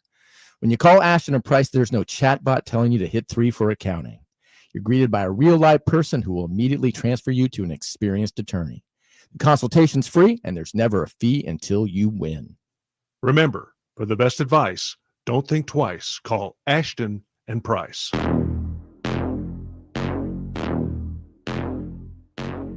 The Drive Guys, live and local, every afternoon, Monday through Friday on Sactown Sports. Drive Guys at the Golden One Center. The Kings taking on the Nets tonight. Interesting. We've got some suggestions today in the Athletic that the Kings may be in on someone like Pascal Siakam. We'll get to that. Again, the reporting is a little iffy. It's not a rumor that the Kings have been talking to the Raptors. It's more, hey, a lot of people think things may go this way. So we'll look at that and whether it makes sense for the Kings and what there may be to it. But first, I wanted to address, Kyle Draper, this Brock Purdy MVP thing. And I really ultimately, is he going to be the MVP? He might be. I doubt it because I still think, someone like Dak has a little more cachet. But I don't think it matters for a couple reasons. One is with the 49ers and quarterbacks, the ring is the thing. Yeah. That's what matters. Right. That's what matters. Yeah. The other thing is, in the NFL, to me, the MVP of the NFL, it's obviously a great honor. It means less than the NBA MVP or Major League Baseball's MVP, in my opinion, because it's basically a quarterback award. It is a quarterback award. And usually it's the quarterback on the best team kind of award, too. It's, when you look at Tyreek Hill and what he's doing, I could argue, he should be MVP. Yeah. You take him off that team, I don't know. I don't know if the Dolphins are, 9-3 or whatever they are right now. And what he's doing, this is a guy that could have 2,000 receiving yards, never seen before in the NFL. And if he can't get it doing that, right. What are we doing then? I'm with you. Yeah. The other side of that coin is, well, who threw him the ball? Right. Yeah. So, and it's always. Well, let me ask you this, though, and let's have this Brock Purdy conversation. When you look at Debo, Ayuk, CMC, those guys would be great, I think, no matter who was throwing them the ball. Conversely, would Purdy be great? You see, and this is what I'm talking. I'm just talking MVP discussion. Right. This is the that's going to be the knock for Brock against Brock Purdy. This is why he, may not get it. I think that holds some Gatorade, but I also think it's true that you take any one of those guys, let's just say Ayuk, your guy Ayuk, tremendous route runner, great receiver. He's not going to be as effective on another team that doesn't have McCaffrey and Debo. Still going to be effective, but I think that holds true not just for Purdy, but for all of them because they have so many different weapons. And it's so hard to scheme for them. Right. That's one of the reasons they score so often on the first possession because a defense can't take all those guys away. And when you do take one away, like we saw when Debo was out, then it becomes a different kind of setup there. And so you're right. It's an embarrassment of riches and too many weapons, and you got to pick your poison. And what's great about all those guys talking about Debo and CMC and IU, they're hard to bring down too. Like, not only are they hard to stop in terms of covering them, but when they do have the ball, they're a load to bring down. Yep. Now, here's something I saw over the weekend. Greg Cosell was on with Ross Tucker on his podcast, and he breaks down quarterbacks. And, before the season started, You got to get Ross Tucker on. He's my guy. He's my guy, too. He used to be on with us all the time. Oh, did he? Yeah, we'll do it. We'll do it. He said, Greg Cosell, before the season started, he said, we haven't seen that much of Purdy yet. We don't know. He played well, but we don't know. But he just said over the weekend, look, there's two things this guy does that no one knew he could do in college. There was no way to know he could do them. He said, one thing is when defenses switch up late before a snap, he recognizes it. And Greg Cosell says, in college, teams didn't do that. Right. So there's no way of knowing that he was able to recognize that. Yeah. College teams don't do that. Yeah. So they'll change coverages or schemes, or they'll disguise something right before the snap. And Brock Purdy's like, yeah, I got it. He said the other thing is he throws with so much anticipation, throwing guys open, throwing the ball before the player is there. And he said, Greg Cosell says, in college, you don't have to do that much. The game is different. So he says there's two things Brock Purdy really excels in that we didn't even know that he could do coming out of college. Yeah, and that's 100% right. When you watch Brock Purdy, his ability to throw guys open over the middle too. I mean, there are sometimes, and is that vision? Is that it's like an trust in your anticipation. Anticipation? What is that? But I also add a third thing that's impressed me about Brock Purdy, his ability when the play breaks down to scramble and still throw a strike on the run. A lot of times it's risky. We understand that, but some of the throws he makes on the run, are dimes, man, and that's impressed me. And so, yeah, I'm saying something positive about Brock Purdy here, and so he's not all bad. And so, no, everything you just said. Nice to say. After he threw for 368, he's not all bad.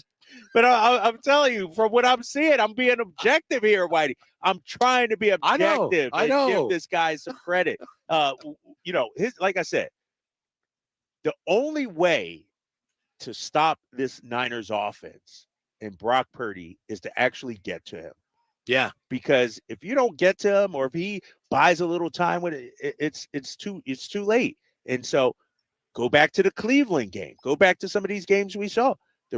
A lot of tip balls. They made life difficult for him. If you can't do that, Eagles couldn't generate a pass rush. Seahawks couldn't generate a pass rush. They'll pick you apart. And there's one guy that we didn't mention that we should have when we were talking about all their weapons. And we mentioned Ayuk, we mentioned Debo, McCaffrey, Kittle, Purdy, and it's Trent Williams. And Trent Williams is so dominant over there that you just see, give it to McCaffrey, we're running left. And he just destroys people. And also you got Kittle over there, and then you got Juszczyk. And that's another reason why it's a really difficult team to stop. And that's one thing I witnessed in person yesterday. The love and respect for Trent Williams among the fan base. They got so many weapons, so many great skill position players, but the loudest ovation was for Trent Williams when he came out yesterday. Mm-hmm. And that kind of surprised me. Usually it's the quarterback or the running back, wide receiver. No, Trent Williams, that fan base identifies with him. And I asked, who's the face? He's one of them. Yeah. No doubt about it. It's awfully hard, if not impossible, to quantify. But, I mean, you got guys on his team that say he's the greatest left tackle of all time. Yes. Hall of Famer. Yes. You're 100% right. Yeah. So that's another thing that makes that offense go. And remember when they lost 3 games in a row, he wasn't there. He wasn't there. Huge difference. But as far as MVP with Brock Purdy, it's an incredible story that it's even being talked about. I doubt ultimately that he wins it, but that's not the thing for 49er fans. It's, you're a 49er quarterback. You got to be about winning those rings and winning a Super Bowl. I agree, but let me ask you this. Given everything that's been discussed regarding Brock Purdy, last player taken, Rodney Dangerfield of the league, people aren't respecting what he's doing.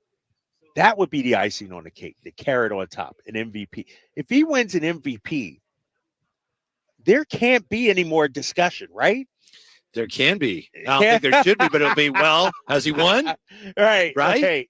Well, that's fine, but has he actually won anything? There's still the one thing that people will still cling to, like I have to tell you this, is, has he ever led them from behind? He hasn't had to do a lot of that. He hasn't had to do a lot of that. Kind of did it in Cleveland, but they missed the field goal. So that's still one of the things. And then, of course, has he won the Super Bowl? Which is one of those stupid things. It's like, I think it's dumb in the NBA. We talk about all-time great players. Well, how many rings did he win? I mean, that's important, but is it really the be-all, end-all? For some reason with quarterbacks, it is. It is. And I don't think it should be. It is. I mean, look at Donovan McNabb. Yeah. And look at his career. Yeah. I think he should be a Hall of Famer. I think he's had a great career, but he never won that ring, and that's the knock. And I'm looking at the text line here. Somebody from the 510 says, and I think this is tongue in cheek, still need to see Brock and the gang play in a muddy or snow game with wind and rain. Okay. They might not need that though. Right. You got home field throughout. Yeah. And you're playing an Allegiant. Like I don't know if we need to see that. Well, that's going to be tough now that they got the inside track. If something happens, they stumble, they don't end up with home field. That's going to be tough. That's going to be tough. Yeah, the Ravens would be the big stumbling block there. Obviously. Yeah, exactly. But you've already went to Philly and won. But let's just say you stumble a little bit and have to go to Philly again in January. I don't know. Philly's a wild card team right now, Kyle. I don't see the number 1 seed in the conference having to play on the road against a wild card 10-3 team. is 10-3. I think that's how it works. During the regular season, 10-3 is 10-3. Now, if we were 17 games in, you could say that. But right now, 10-3 is 10-3. Mm-hmm. Yeah, and you're behind the Cowboys. I know. Yeah. That hurts. That's didn't see that one coming. Your defense. What's wrong with the Eagles defense? Where is it? No pass rush. Linebackers banged up. Bad. Yeah, linebackers are bad. Secondary's bad. It's a bad defense right now. We're going to take a quick timeout. When we come back, ready to start talking about some basketball. Yeah, let's get into Kings, man. Let's talk about what's that. going on with the Kings. The Kings could be in position to make a big move. Why some people expect them to knock on the door of a big-name star. When we come right back to Gold One Center, Drive Guys with you on Sactown Sports. On the move? Got somewhere to be? Take Sacramento Kings basketball with you. The Sactown Sports app will let you stay connected to your passion. Never miss a moment of Sacramento Kings basketball with the Sactown Sports app.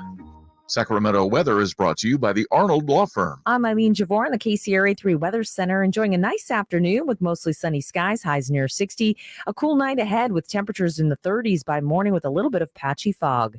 Get the latest forecast on the KCRA 3 News and the KCRA 3 app. The recent storm has caused dangerous driving conditions for us. The Arnold Law Firm has seen how a collision can turn anyone's life upside down. Be alert and stay safe. The Arnold Law Firm, providing real justice for you since 1975. Call 916-777-7777.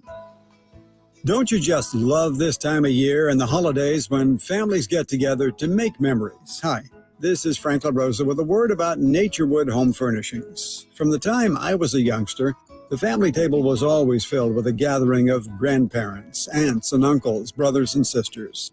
Those are memories that will live with me forever. Naturewood Home Furnishings Holiday Home Sale going on right now gives you the opportunity to find the perfect holiday gift that will last a lifetime. You'll find unique gifts like gleaming accessories for every room, now 20% off. During Naturewood's Holiday Home Sale, you'll find savings all around the store for every room in your home. Find your perfect bit of Christmas for your home at Naturewood Home Furnishings Holiday Home Sale going on right now. The memories you make with your family will be with you forever. Naturewood Home Furnishings, off Highway 50 at Hazel. Look for the water wheel. At Jim Boy's Tacos, you get a ho lot of flavor for under $10. Our classic #2 combo meal spreads cheer with a parm-dusted ground beef taco, scratch-made bean and cheese burrito, and a soft drink. So jingle on down to Jim Boy's or order online at participating locations. Woo-hoo-hoo! Jerry and Kenny here from Bell Brothers, the No Surprise Guys. We love that old song, Respect. You know, RESPECT. It's a good song and a good business philosophy. At Bell Brothers, everything we do is designed to show respect for our customers. We show up on time out of respect. Our technicians are clean-cut, friendly, and wear identification badges out of respect. We do good deeds for free for our customers and leave their homes cleaner than we found them. That's right, out of respect. So, if you want plumbing and AC service from a company that will show you some RESPECT, call Bell Brothers. We promise to respect your time, your home, and you. Call Bell Brothers right now to schedule an $87 precision tune-up. Or call if you have plumbing problems. Our number is 916-444-1234 or find us online at thenosurpriseguys.com. The No Surprise Guys, Bell Brothers. Who has the largest selection of golf merchandise in Northern California? The Hagen Oaks Golf Super Shop. It's the go-to store for golf bags, apparel, equipment, lessons, club fittings, novelty items, and more. With their low price guarantee, complimentary gift boxes, and gift cards for your golfer, it's the Hagen Oaks Golf Super Shop. Add convenient online shopping and effortless after-Christmas return policy, and you'll see why the Hagen Oaks Golf Super Shop is the #1 choice for golfers everywhere. Fulton Avenue at the Cap City Freeway or online at hagenoaks.com. Hello, Sacramento. I'm Emran Pilati, owner of True Sports Cards and Collectible Store here in Rockland, California, and the host of the True Sports Cards Show that airs right here on Sactown Sports 1140 every Saturday from 10 to 11 a.m., where we discuss the latest trends, hottest products, and deliver exclusive interviews with other industry leaders. And don't forget to visit our shop, True Sports Cards, at 6661 Stanford Ranch Road in Rockland and see what we have for all your sports card and memorabilia needs. Hey there, listen up, Sacramento. Ready to make this holiday season unforgettable?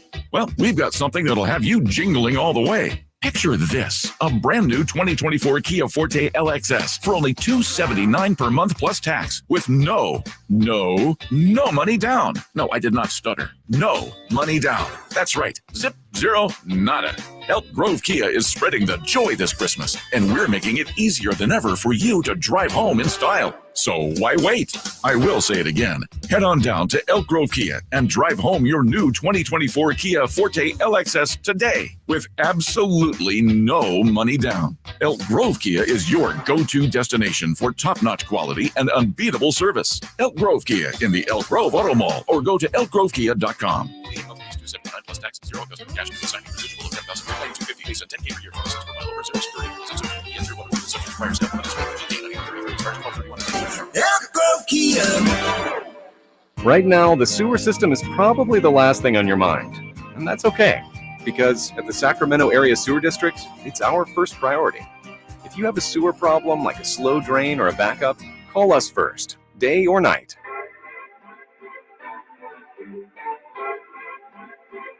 Your afternoon home for Kings Talk and so much more. The Drive Guys on Sactown Sports. Oh, and so much more. Speaking of the Kings, getting ready to take on the Nets. Got the Drive Guys here, Kyle Draper and Whitey Gleason. We have news today from The Athletic. The Kings have been linked to possible trade talks involving the Toronto Raptors, Pascal Siakam, and OG Anunoby. We'll get to that in just a moment. What does it mean? What's really there? Before we do, the Kings have made an acquisition today to their broadcast team. Kyle Draper, we understand. Ramona Shelburne's tweeting about it. Okay. Chelsea Gray joining the Kings broadcast team. Yeah, and this is huge because she's a WNBA star, a current player in the WNBA. And you said you could take her in a low post. I'd give her some elbows. Oh, yeah. Okay. I would not take it easy on her. That's for sure. She would have to play hard against me. She'd kick my butt probably, but she would have to earn it. That's for sure. and so I'm looking at her resume, and, she's a 3-time WNBA champ, 5-time WNBA All-Star, Olympic gold medalist. She also works for the ACC network. And so she's a finals MVP under her belt as well. And so the fact that we, can bring in not only a big name like Chelsea, but a current player as well, I think it's going to add to the broadcast. So her first night is tonight at 6:30 on NBC Sports California. It's great. And I know a lot of people who've been here a long time are still hoping that someday, hopefully soon, we have a WNBA team playing here at the Golden One Center. Yeah. What happened to the Monarchs was, criminal, if you will. And that's the thing. We know Sacramento can support it. This is a basketball crazed city, and they supported the Monarchs when they were here. And so hopefully we see that happen again. Now, what are we to make of this? We have Shams Strini, of course, in The Athletic. Here's what he wrote today. Quote, teams such as the Hawks, Kings, and Pacers are expected suitors for Siakam or Anunoby, but believe Siakam appears to be the likelier player to be dealt. League sources tell The Athletic. And he goes on from there to talk about some of the numbers, what Siakam's making. He says for the Kings, a better start to this season than a year ago provides confidence that they can grow internally rather than compete for the expected cost of talent such as Siakam and Anunoby. Pardon me. What do you make of just this on the surface? The Kings are believed to be expected suitors for Siakam. I think that, as a Kings fan, I would welcome that. Obviously, what do you have to give up? But the fact that Monty McNair is making phone calls, is working the phones, is knocking on doors, is kicking the tires, shows to me that as great as the Kings are playing now, a much better season, not much better, but they're on a better clip than they were last season. Monty knows there's still room for this team to grow. Now, Shams, like you said, did say that the Kings, better start to this season versus last season leads them to believe that possibly the growing internally could be the way to go. And so that's a conundrum because, Pat Riley used to say, you got to strike when the iron's hot. You get the talent and figure out everything else later. And so if you're Sacramento, when you look around the landscape of the Western Conference, Whitey, and I'm going to throw this at you, Denver, they're not going anywhere anytime soon. Minnesota, they're legit, it looks like. Then you got OKC.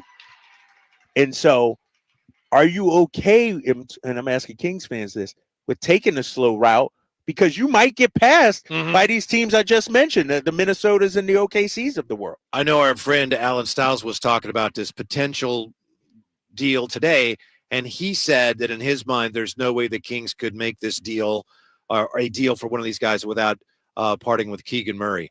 I don't know that that's necessarily true. I think when you look at the price tag that's been established for some of these guys, you look at what the Jazz did for Donovan Mitchell and Rudy Gobert. Basically, it was like they set the price tag at 4 number ones for these guys, right? Yeah, you got it. Well, yeah, these two guys, Siakam and Anunoby, they're going to be free agents. So I would think that, look, let's be reasonable. You're not going to get 4 number ones for guys that might not be around, but maybe a couple number ones. I don't know. I think bottom line, the Kings could probably find a way, and Alan may be right, but I think they probably could keep Keegan, but they would have to give up a lot of draft capital to have a shot at one of these guys, especially if they're competing with other teams. Right. And like you said, it could be only for a rental as well. Yeah. And so you need to know that going in, that you're going to have these guys, beyond this year, obviously. But I'm looking at the Atlanta Hawks. They were mentioned as well. I'm looking at the Atlanta Hawks and what they could offer. A DeAndre Hunter they could throw into the mix. Shoot, if they wanted, they could throw in a DeJounte Murray if they wanted. And so what kind of package outside of Keegan, player-wise, could the Kings it would have to be, let's face it, guys that you probably see as nothing against Harrison Barnes, but as a guy that, hey, if you could move Harrison, bring in a 2-time All-Star to play his position, you would do that. So it'd probably be something like Harrison, Davion. It would be tough to match an offer of a team like the Hawks if the Hawks were in fact. It just wouldn't be worth it for a rental. Right. And with Siakam making what, $38 million, I think it is 37 That's right, million. 37.9. So you got to come, within 25% of that, if I'm correct. And so, you're talking about, you got to have 30 million in salary, 33 million maybe in salary. You throw Harrison Barnes, who's at 17. It's going to be a number of players just to get to the salary. And I think if you're Toronto, you don't make any kind of move unless you get at least 2 draft picks for Pascal Siakam. Yeah, and another thing as I look at this, Bob Myers told me once, he said, words matter. And you look at the words involved here. These teams are expected suitors for Siakam. We don't even really know that this is the case. When Sham says these teams are expected suitors, league sources tell us, what that tells me is that you've got GMs, personnel people around the league that talk to Shams and say, you know what? I'll bet Sacramento would be in on that guy. Right. And they may be right. But that's all that really is. Yes. It's guessing. It's people that are somewhat educated as to how this works, saying, I'll bet you the Kings would be in on that guy. I don't think anybody really knows that. Yeah, we don't know that, but he did say, and I'm looking for it here in the report, that the Kings have had talks, like have made calls, right? Have engaged is the word. Well, last year in the offseason, we know that they really looked into these things, right? The Pacers and Kings have both checked in and engaged at different points with Toronto over the last year. Yeah. And so we know there's some interest there, but I think we're a long ways away from something getting done. Yeah. When you think about it, he mentions Atlanta, Indiana. What about the Philadelphia 76ers? They got some assets too. They can move draft picks that they got in the James Harden deal. They got some players as well. And so if I'm Philly, that's the kind of move I'm going out there to make, because you're going for it right now. Sacramento, you bring in a Pascal Siakam right now. Let me ask you, Whitey, how much closer does that move you to winning the championship? Added Pascal. It might move me closer, 2-time All-Star, but he needs a lot of shots. I think it would take a long time. Right. It's not a slam dunk, right? His GM after last year, Masai Ujiri, said of Siakam, some of our players were kind of selfish last year. Okay, fair enough, but do I really want to gamble, take that big of a risk for a guy? And it was one thing for the Kings to talk about him and look in to acquiring him last year. Now you're not even talking about a full season. Right. If you got him last year during the summer, you'd have a full season. I don't think it adds up. They'll check in on it. I think the price tag's going to be too high.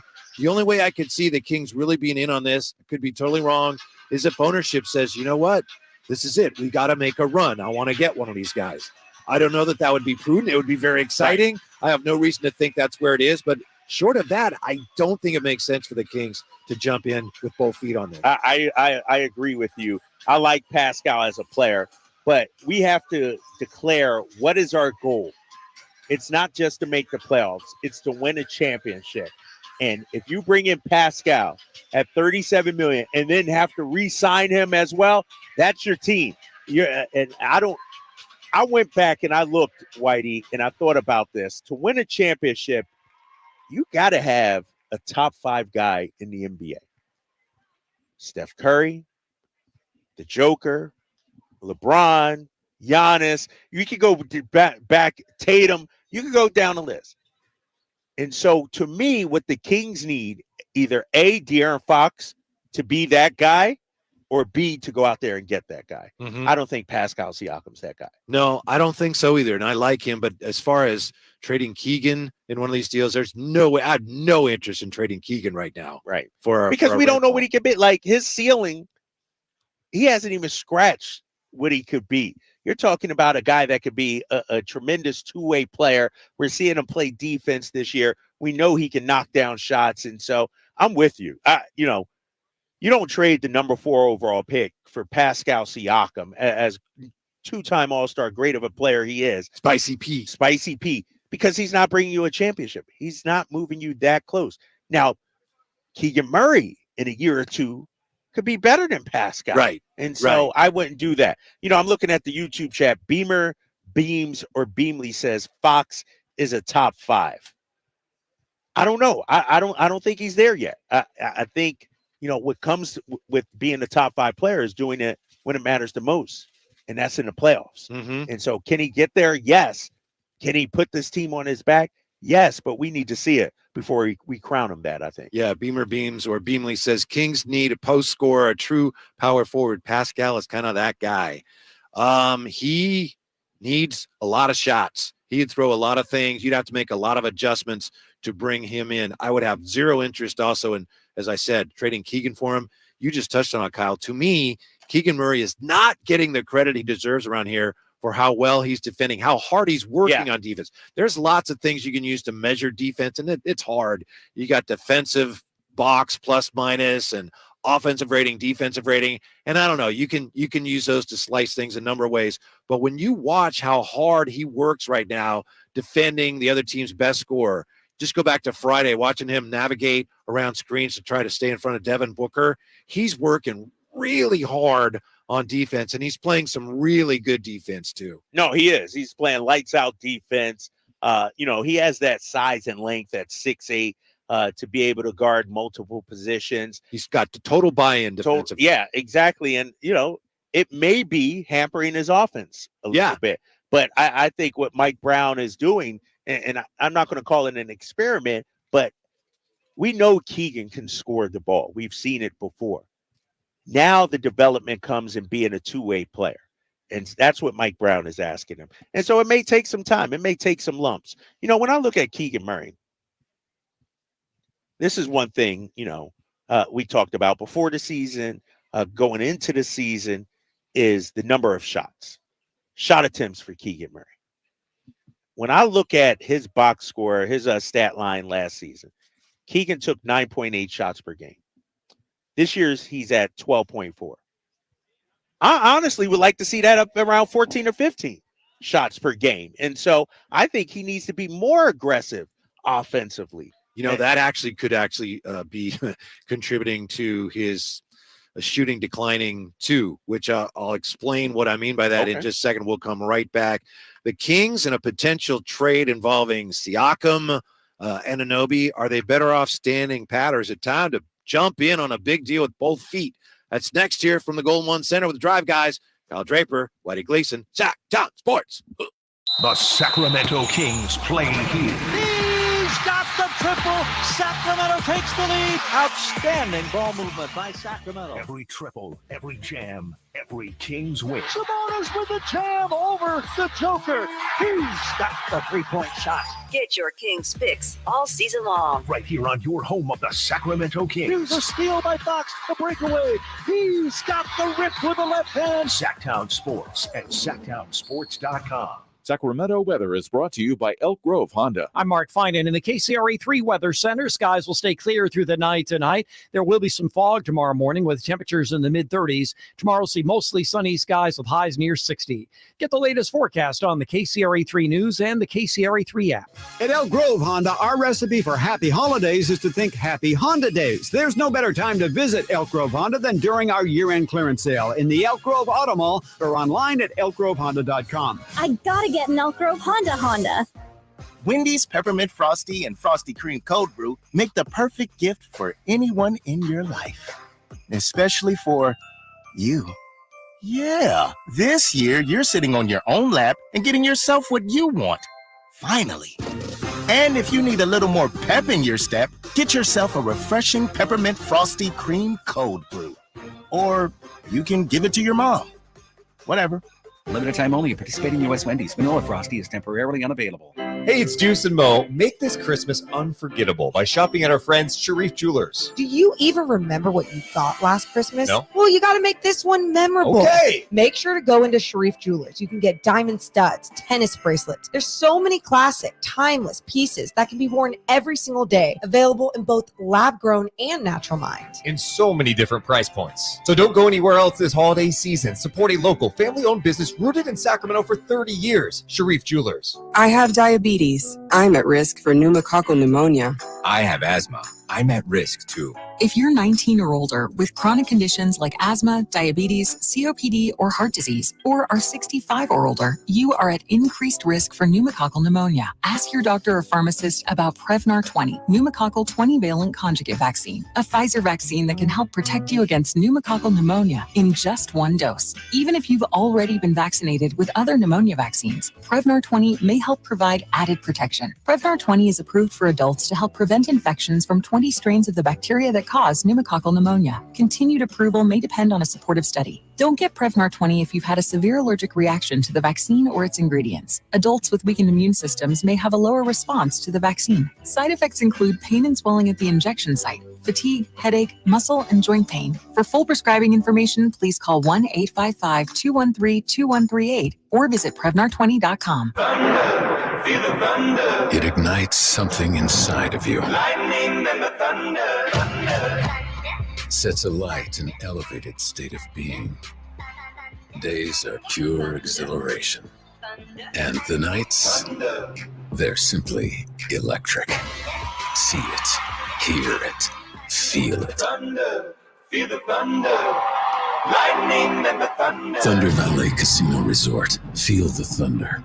Folsom Lake Ford has trucks. The F-150s are here. Explorers, Expeditions, and a huge selection of Broncos and Bronco Sports. They're in stock now at Folsom Lake Ford. Shop Folsom Lake Ford, your truck headquarters right here in Sacramento for your favorite Ford models at good, fair prices. Short on cash? Buy any new Ford with zero down. Save big with low interest finance rates. Plus, Folsom Lake Ford is paying top dollar for all trades. We want your vehicle regardless of mileage or condition. This could be the best time to buy a new Ford. Check out the huge inventory online at FolsomLakeFord.com or stop by the dealership and see the most recent arrivals. Looking for something special? Give them a call and tell them Doug Christie sent you. Folsom Lake Ford in the Folsom Auto Mall, your trusted dealer, my trusted dealer for over 30 years. FolsomLakeFord.com. 0 down with approved credit. Subcontractors, grow your business with more leads and leverage your marketing costs to receive over 10 times the value in advertising.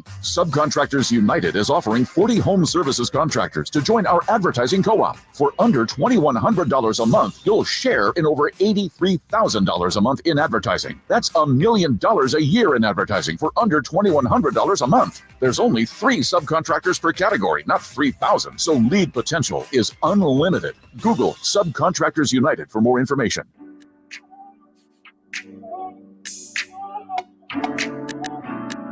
Live and local, it's the Drive Guys.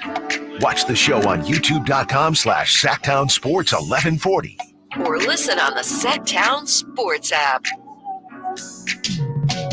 What have we known and how long have we known it? Drive Guys at the Golden One Center. And yes, as you know, the Kings taking on the Brooklyn Nets tonight, wearing the City Edition uniforms, those sharp royal blues with the Kings coming right down vertically. Yes. Kind of a cool look, kind of a throwback to the I old like it, center. yeah. And I saw, because we get here super early, outside the team store, I saw a stack of De'Aaron Fox jerseys. I'm like, man, those are nice. Yeah. When I get here, sometimes the guy is putting the names on the back of the jerseys. Yeah. I'm like, They should just hook us up, right? I know. We should get one, man. Seriously. Who do we need to talk to about that? We shouldn't have to talk to him. That's true. Yeah. But we are talking about the Kings and a potential deal. Hold on here. Now, we don't really know much, but The Athletic is reporting that, quote, teams such as the Hawks, Kings, and Pacers are expected suitors for Siakam or Anunoby, but believe Siakam appears to be the likelier player to be dealt, league sources tell The Athletic. And Shams Charania also says, for the Kings, a better start to this season than a year ago provides confidence that they can grow internally rather than compete for the expected cost of talent such as Siakam and Anunoby. So what do you think? Some comments here on the chat. We have from Caesar 916. Giving up future draft capital on our bench is, sorry, these are jumping all over the place here. We're getting so many, is not worth the rental. That's pretty much how I feel about it. If you had any guarantee that you would be able to keep him, maybe, but even then, you're not sure that after Pascal Siakam was here for half a year that you'd even want him back. Right, exactly. And then you give away your draft capital, you trade players for a guy that doesn't put you over the hump. And, this is an interesting decision for Monte McNair in terms of which direction does he go. For instance, Whitey, I'm looking at the text line right now, and someone from the 916 says, Drapes, Fox definitely looks like that guy. Clutch player of the year, played great in the playoffs last year. If the bar is doing it in the playoffs, he hasn't had the opportunity yet other than last year. And he showed against the Warriors that he is that level. He's the reason they were as competitive as they were against the Warriors. If some of the other guys that didn't step up, basically. But then the very next comment, someone else says, you can't construct this roster with kid gloves for a team that just lost in the first round to an aging Warriors team. Being scared to pull the trigger on a big name because we're scared of protecting this feel-good beam team is just sad to me. Scared money don't make money. That's not the point, though. It's not about, we don't want to break up this team. It's you don't want to bring in a guy who is going to be very expensive. Someone on the chat is asking, 38 for 1 year, then try to re-sign him. You don't know if you'll get him back. I mean, you could just be putting a huge hole in this thing. It's not like, we're scared to break up the team. It would be a huge risk to bring in a guy like Siakam. You'd have to give up a lot to get him, and you don't know how long you'd have him. Let me ask you this, though, because I hear that and I agree 100% with you. But let's look at the flip side, because Sham said it in his report that maybe they want to, play the slow game, if you will, let this team develop. Is that the right move? Like, it doesn't have to be Siakam or let this team develop. There has to be something else. Are there some other options out there that can put you over the top? I don't know. Zach LaVine, I don't know if he does it. Caruso, I don't know if he does it.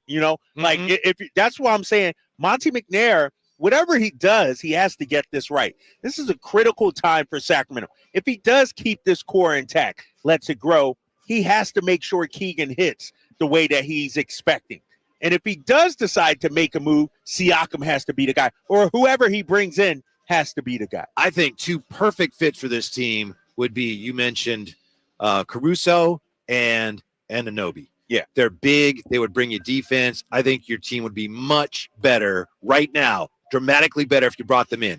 With Anunoby, though, again, you don't know how long you'd keep him. Siakam, to me, would be the type of move you'd make if you were, let's say you were number one in the West or right up there, and you felt like we have a really good team this year. We actually have a shot at a championship. We're very close. Hey, let's roll the dice. Maybe we get one. And I don't think they're there. I don't think it's worth the risk. And I'm not saying that's not a criticism. I think this team is still building up to something. I don't think right now this Kings team is on the cusp of competing for a championship. Well, let me ask you this then, because I'm thinking about it. Could Siakam be a part of a championship team if De'Aaron Fox takes that lead? Like, well, you know what I mean? Like he was in Toronto with Kawhi. Right, exactly. And so, as Kings fans, how should we be looking at this?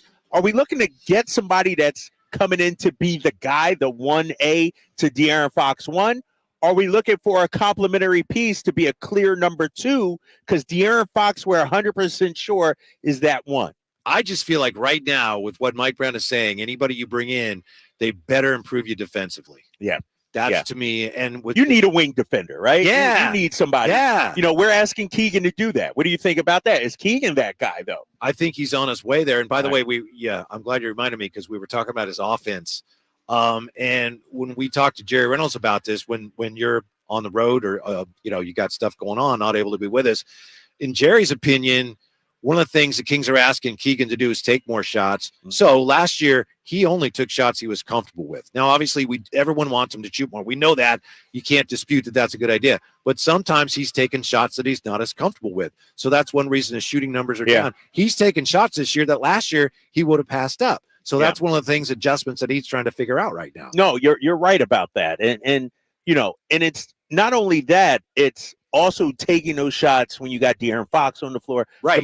It's different taking those shots in the California Classic when you're the guy you can get in your bag and everybody's deferring to you. You have to be able to find those shots, make those shots, take those shots in the flow of being out there with Fox and Herter and Sabonis. And I think he's still trying to find his rhythm, his place when it comes to that as well. I would be more willing to roll the dice on Anunoby if I had a chance to get him. I don't think he'd be as expensive. If I had any reason to think, especially if there was any reason to think I might re-sign him. I don't know how that works. I know there's things you can do back channels. You can find out. Right. A guy, he has no interest in going to you, or maybe you have a shot. If I had any shot at that, I think he would be a great fit. Pascal Siakam brings you potentially, splashier things, bigger numbers, bigger star. But Anunoby brings you exactly what you need on this team. No, I agree. And when you look at what OG does, we talk about a two-way player. OG Anunoby is listed at 6'7", but he has a 7'2" wingspan. Think about that. We talk about size and length all season long. Oh, the Kings have trouble against teams with size and length. Now you become one of those teams. Yep. You got a Keegan Murray out there and an OG Anunoby out there as your 3 and 4. You shrink the floor. I look at the Boston Celtics, and I keep bringing them up because that's the team I know best outside of the Kings. And one of the things that make them so difficult is their size and length, whether it's Porzingis, Tatum, even Jaylen Brown. Like, these guys shrink the floor on you. OG is a floor shrinker defensively. And I think I agree with you. You need something like that in today's NBA. I know I can plug him in, and other than a few adjustments here or there, boom, I know what I'm going to get from Pascal Siakam. I got to make a lot of adjustments. It might work out, figuring out how many shots he's going to get, but it might not. So I would rather get Anunoby, but that's something to keep an eye on going forward. When we come back, a look, as promised, at the Lakers. Hey, they're the champs of the in-season tournament. So what? What did they win? That's next year from the Golden One Center with the Drive Guys on Sactown Sports. Trying to find out where to catch your favorite team's games? Are you a fan of the Kings, Niners, and the NFL? Well, Sactown Sports has you covered. Touchdown! San Francisco! It's all on his shoulders. Cox rocks. He fires for the win. He's got the triple. Catch all your Kings, Niners, and NFL games all year long on Sactown Sports and SactownSports.com. Hey, sports fans, if you're not calling John Anthony, you're simply missing out. To prove it, I'm releasing your Monday Night Report absolutely free on recorded message line. Call 1-800-244-5506. Tonight, I love this matchup. Cincinnati-Jacksonville is a monster. Side and total. Cincinnati aims to maintain its impressive spread covering record of 56%, while Jacksonville, led by Trevor Lawrence at 4-1 against the spread record in night games, looks to make it a tight contest. Cincinnati-Jacksonville and hoops. 5 big plays, John Anthony has you covered. I love to go 5-0 free on a recorded message. 1-800-244-5506. Information wins. John Anthony Sports, #1 against the spread. Call 1-800-244-5506. You want information? I've got it. Cincinnati, Jacksonville, and hoops. I love to go 5-0 with the season free. It's 1-800-244-5506 or go to johnanthonysports.com.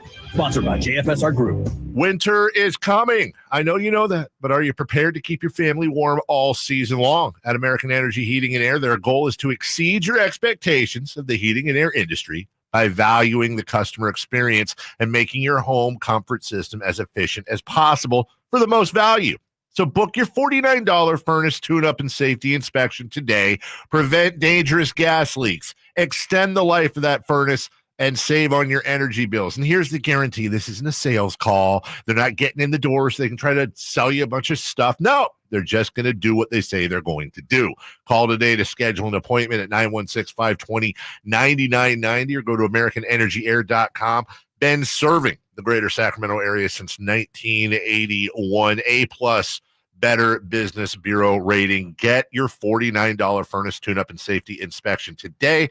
916-520-9990. American Energy, making the uncomfortable comfortable. 5 dealerships, 1 location. The Knight Group is now in Elk Grove with Elk Grove Chrysler Jeep Dodge Ram, Elk Grove Subaru, Acura, Audi, and Volkswagen. If you're searching to service or shop for a new vehicle, Knight has it. Trucks, SUVs, sports cars, hybrids, EVs, you name it, Knight has it. Over 2,000 new and used vehicles to choose from, and the Knight Group makes it easy with expert financing, quick service, and a simple 2-step process to value your trade-in. So start and end your search at KnightHasIt.com. That's KnightHasIt.com. Guys, did you know your testosterone level impacts your energy, libido, sleep, weight, hair loss, mood, and even ED? And right now, Revive Men's Health Sacramento will check your testosterone for free. They've helped thousands of men since 2011 feel and perform better. They're so confident they can help you, they even guarantee it. Schedule your free testosterone test, exam, and consultation today. Call 916-277-8599. That's 916-277-8599. Or visit ReviveMen'sHealth.com. Yep, 'tis the season. Hi, if you're like me, you take pride in your gift giving. Well, I've got a terrific idea for you. Gift cards from the Good Feet store. Okay, so arch supports aren't exactly what they've been hinting for, but you know they'd love them. And with the Good Feet lifetime warranty, it's a gift they'll enjoy forever. Buy a Good Feet gift card now, and Good Feet will boost its value 20%. That's a 20% gift free from the Good Feet store. If you have someone on your list who's on their feet all day, has sore feet, knee, hip, or back pain, or even plantar fasciitis, maybe needs an energy boost, or just wants to maintain their active lifestyle, a Good Feet Arch Support gift card could be the perfect gift. The Good Feet store in Sacramento, Roseville, Stockton, Modesto, and Vacaville. Online at goodfeet.com. At Jim Boy's Tacos, you get a ho lot of flavor for under $10. Our classic #2 combo meal spreads cheer with a parm-dusted ground beef taco, scratch-made bean and cheese burrito, and a soft drink. So jingle on down to Jim Boy's or order online at participating locations. From the Power Business Technology Toshiba Studios. KHTKAM Sacramento. KYMX HD2 Sacramento. Sacramento's official home for the San Francisco 49ers. Touchdown! San Francisco! Sactown Sports.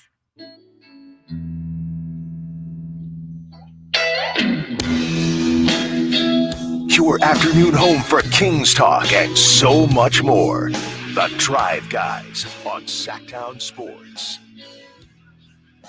Well, I guess we have to at least acknowledge that the Lakers won that in-season tournament thing, huh? Whitey Gleason, Kyle Draper. Did you watch, Kyle? Did you watch the I did. championship I game? watched some of it. Yes, I did. And were you rooting for the Pacers as much as I was?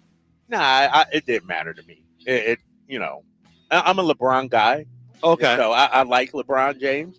You know, all the slander and hate that comes his way, I'm not down with. And so I was happy for him that he got it. Yeah. All right. Here's speaking of happy, Darvin Ham, coach of the in-season tournament champion Lakers, on what a huge success this thing was. Shout out to the NBA Adam Silver, the crew, everybody had put this idea and took this idea and made it a reality. Even the way the games were interwoven into the regular season, it's a huge shot in the arm, especially for our group.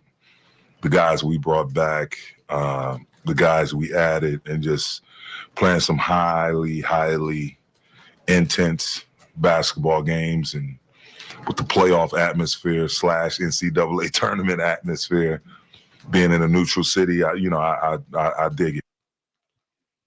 I don't know what it is. LA just where they've got an exclusive on any weird sort of watered down sort of championship in-season Mickey Mouse tournament championships. or pandemic reduced season championship. So good for them. I wasn't excited to see the Lakers win. Here's one of the issues I had with the championship game. Most of this was just Laker resentment. Okay. And that's my deal. But seeing the players, and not just the Lakers, all the players talk so much about, hey, we're going to get that money, right? We're going to get that money. And I understand that. I don't begrudge them that at all. But if the players really, they say, we want to win because we want the money, it tells me that there's not much else there. When guys win the NBA championship, they get a lot of money. They don't talk about, we've got all that money. So if the players are just playing for the money, that's good for them. But what am I getting out of it? I don't know. I guess I'm just disappointed that the Lakers won. That's what that is. You're in your feelings about that. We got the money. Show me the money. If the Kings would have won, what would we have gotten? Oh, yes. Exactly. Raise the banner. Exactly. Where are we putting the banner? Exactly. That's just some Lakers hate coming through. And it's all right. I get it. I understand. But, I thought it was a rousing success, man. It was. There's some pushback, some markets, some people, for instance, like if you're Denver, are you really going out for the in-season tournament after you just won the real thing? Maybe not. But it was clear the Pacers were. It was clear the Lakers were. Yeah. Even the Kings. Kings played their best ball outside of the Pelicans game during those in-season tournament games. Mm-hmm. And so it's here to stay. There's going to be some tweaks. I thought it was fantastic, man. It's funny, though, because they had the off-day Friday. They're doing off-day press conferences. NBA TV's doing a show on, like it's the NBA Finals. And I'm like, I know. Guys, Yeah. There should have been some, it should have been, like, for instance, more should have been paid to the actual games Friday. And I would have liked to see maybe even some games on Saturday, too. Yep, I'm with you. It just felt like, as a basketball fan, I was starving a little bit for more basketball, and we didn't get it. Yeah, I get it, and it worked. There's no question. You look at some of the numbers, the thing worked, and I understand why the league wanted to pound us over the head with, this is the in-season tournament. Don't forget, you're watching the in-season tournament. Yeah. Maybe they overdid a little bit, but, they didn't know. That just, my thing is, what really did the Lakers win? Are we going to care in a year that the Lakers won the first in-season tournament? I don't know if we will, but they will. Like the players on that team, I think they will. And, we talked about this last week. If you're the NBA, maybe the first NBA championship wasn't that big of a deal. But over time, that's something, if you go to the Hall of Fame or you go, you're at your bar with your buddies, that very first in-season tournament game, championship, my grandfather won that. Or so, it means something to the people that actually won it. And the fan base, I would say, too. I think it should be illegal, though, for anyone at any point to say, LeBron won the in-season tournament. Michael Jordan never won that. If anyone ever says that, that should at least a fine. That should at least be finable. Emmett Rock on the chat says, I said this last week. The NBA is going to get the Lakers the win. Come on. He's from Vallejo. I'm from Vallejo. I guess we see things the same way. Anthony Davis went for like 50 and 30 or something like that. Yeah. So let's give the MVP to LeBron. Right. Yeah. See, I'm not with the fake Lakers hate, Whitey. I can't get on board with that, man. I just can't do it. Yeah. Kudos to the Lakers. I know Kings fans going to get mad at me. Kudos to the Lakers. They won it. Mm-hmm.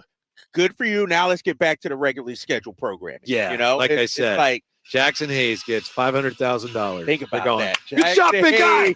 AD, dunk it. There we go. Yeah. Well, that's the way it goes. So should bench players that don't play get rings if their team win the championship? No, I understand it. That's one of the first things I thought of. I would be, if I were one of those bench guys, like that would ever happen. I'd never get near an NBA bench. But if I were, I would be rooting so hard, right? Right. $500,000, man. And I didn't do anything. Yeah. And that's like, I understand it. Doubling their salary for some of these guys, some of the G League guys and some of the two-way players. And so, no, it was a success. What it showed me, though, if we're being honest, is that with enough hype and marketing around it, anything is possible. Like, as a basketball fan, I'm going to watch basketball no matter what. And then you throw the hype machine, the marketing, they hammer it, over your head on ESPN and TNT, and you make it a bigger deal than what it really actually is. And that's what we saw from the NBA, the hype machine, the marketing machine at its finest. Yeah, but the players bought in addition to that, which was vitally important. The players bought in, and we ended up with some really good games. And that's really the bottom line. Hey, November, sometimes people don't pay attention as much to the NBA. Right. Can we do something to improve the product? And you improve the product with better games, and that's what we got. So, yeah, it was almost worth seeing the Lakers win it. The question is, though, was it a novelty thing? Are we talking about it now because it was the first in 5 years will we really be having discussion about the in-season tournament champion? That's the question. Like, most of the discussion now is about, it's a novelty. Who cares? It's one. What does it really mean?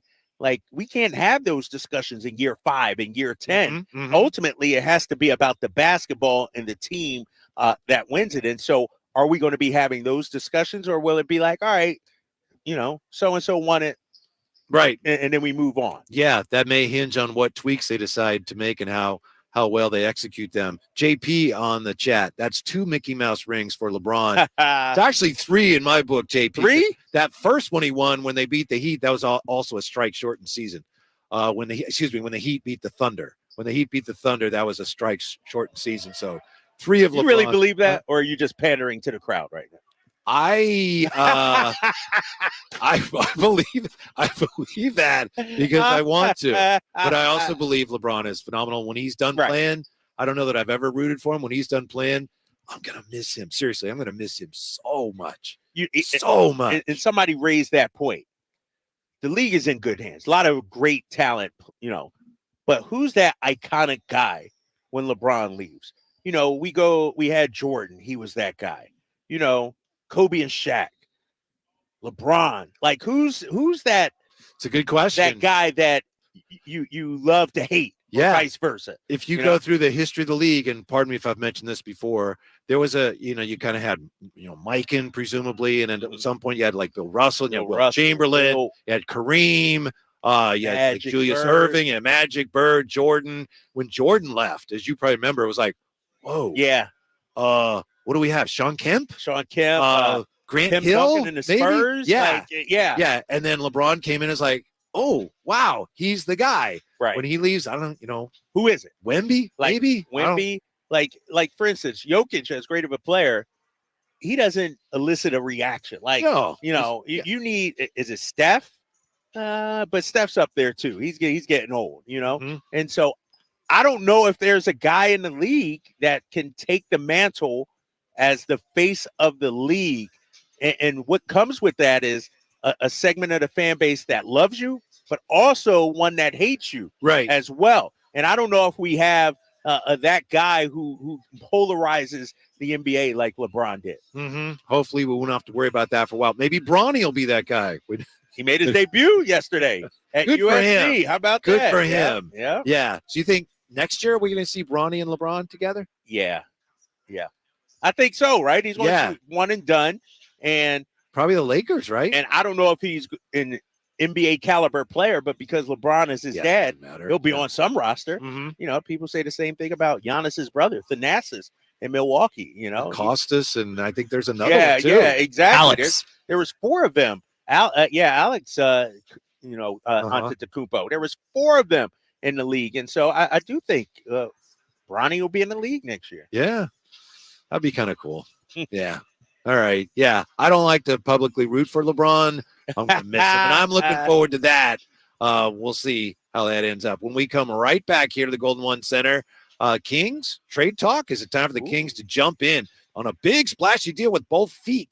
That's next here from the Golden One Center with the Drive Guys on Sactown Sports. On the move? Got somewhere to be? Take Sacramento Kings basketball with you. The Sactown Sports app will let you stay connected to your passion. Never miss a moment of Sacramento Kings basketball with the Sactown Sports app. Whitey here, reminding you that not all grills are created equal. Give your family a real treat. Bring out all the flavors of the holidays with the amazing Napoleon Prestige line of outdoor cookers. My Napoleon Stainless Steel Pro Series gas grill is turning me into a pro. Napoleon Grills has features other grills can't match. They're built different, built better, built to last, complete with a lifetime warranty. I may never want to cook indoors again. All made with premium steel that boasts absolute quality. Just go to Napoleon.com for your nearby Napoleon Grills dealer. Napoleon Grills. Now is the time for the best selection of grills and fine accessories for the holidays. As we come together to celebrate the end of this long, long year, Stockton Honda has savings to bring us all cheer. Happy Honda Day savings and selection galore. Stockton Honda's online express purchase and great people give you more. Save on 400 new Hondas at Stockton Honda during Happy Honda Days. Shop in person or online with our express purchase option. Anytime, anywhere, it's all here. StocktonHonda.com.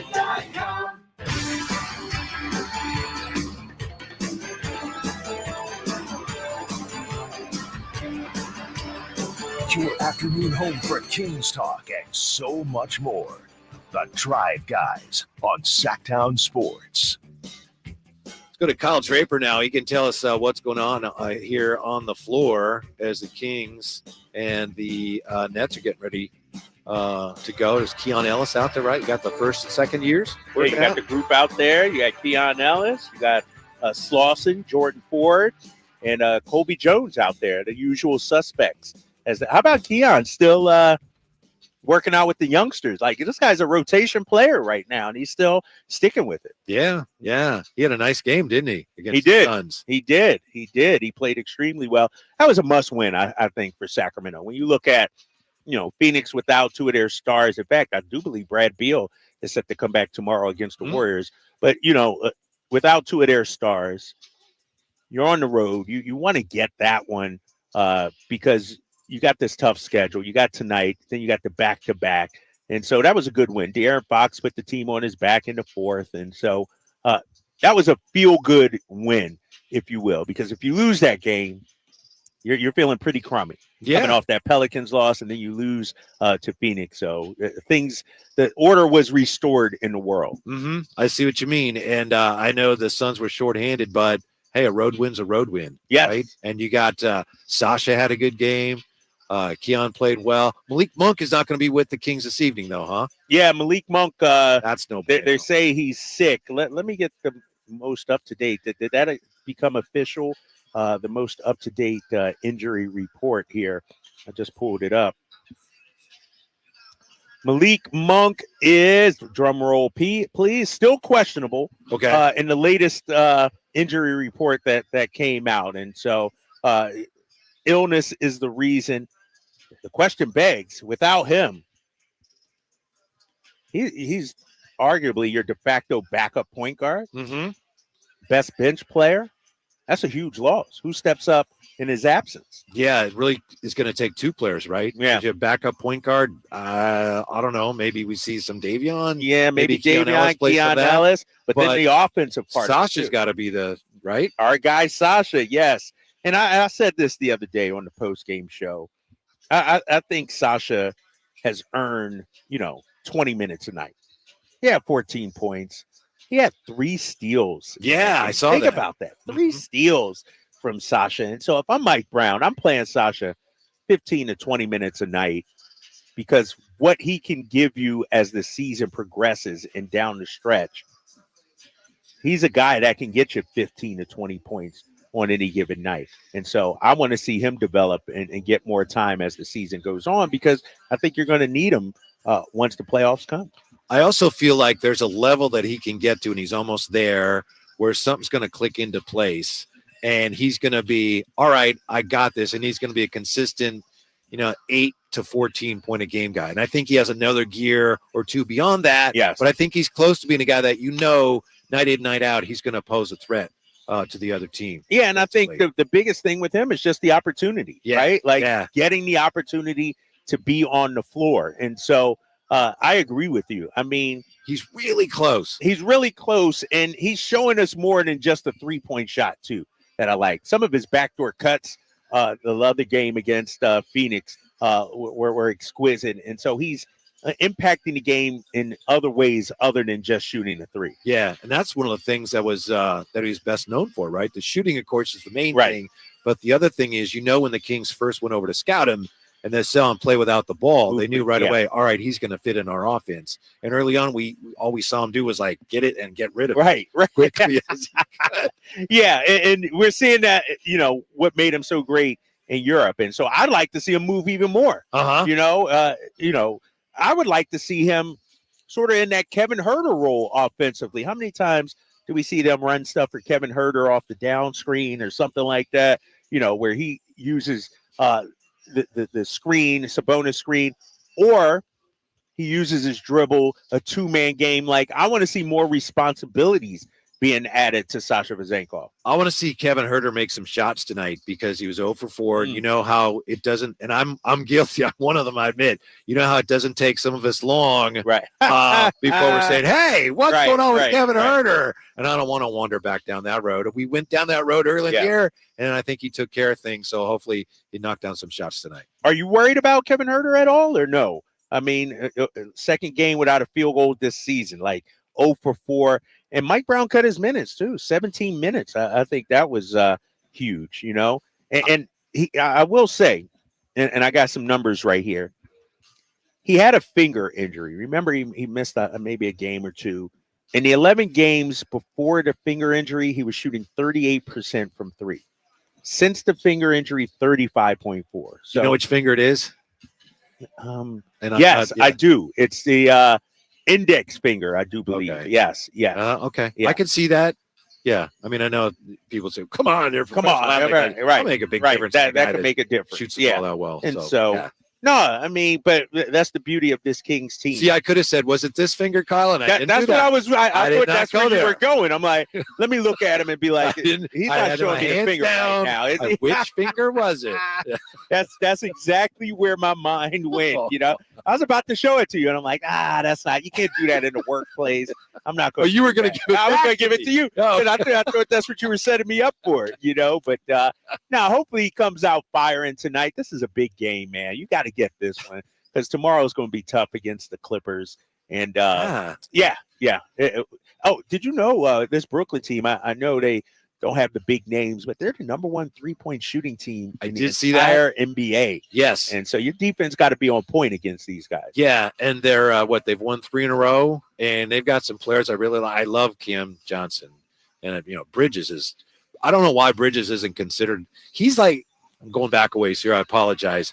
He's in a lot of ways, he's kind of like Jamal Wilkes. Yes. He look like him, but as far as what he gets done, he's very Jamal Wilkes-esque to me. Yeah, a guy that's averaging 23 points per game and, came over in that Kevin Durant trade, and he's arguably the face of the franchise there in Brooklyn. And he's a two-way just player. Throwing in with a left hand, a sweeping left hand. You saw that? You watched? Yeah. Wow. You love this, huh? You love this part of it. I Just do. behind the scenes, watching guys work out. Now, as we wrap up the thread here, Kyle, we've been talking about Shams and the article today in The Athletic about the Kings are believed to be a team that has interest in Pascal Siakam, OG Anunoby. Bottom line it for us, where do you think that is with the Kings right now? Some of this we're just guessing because we know they have talked. We don't know how much interest they have now. What's your best guess where it is? Where do you think it should be? And where would it be if you were the one in charge? If I'm in charge, if I'm Monty McNair, I'm going OG.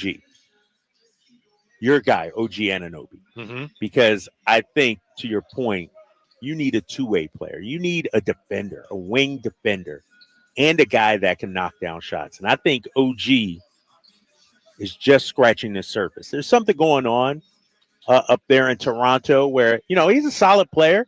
He's a good player. But I think he could really take another leap in the right system. Like Pascal Siakam, I think we've seen the best of Pascal. It's pretty good. It's darn good. We understand that.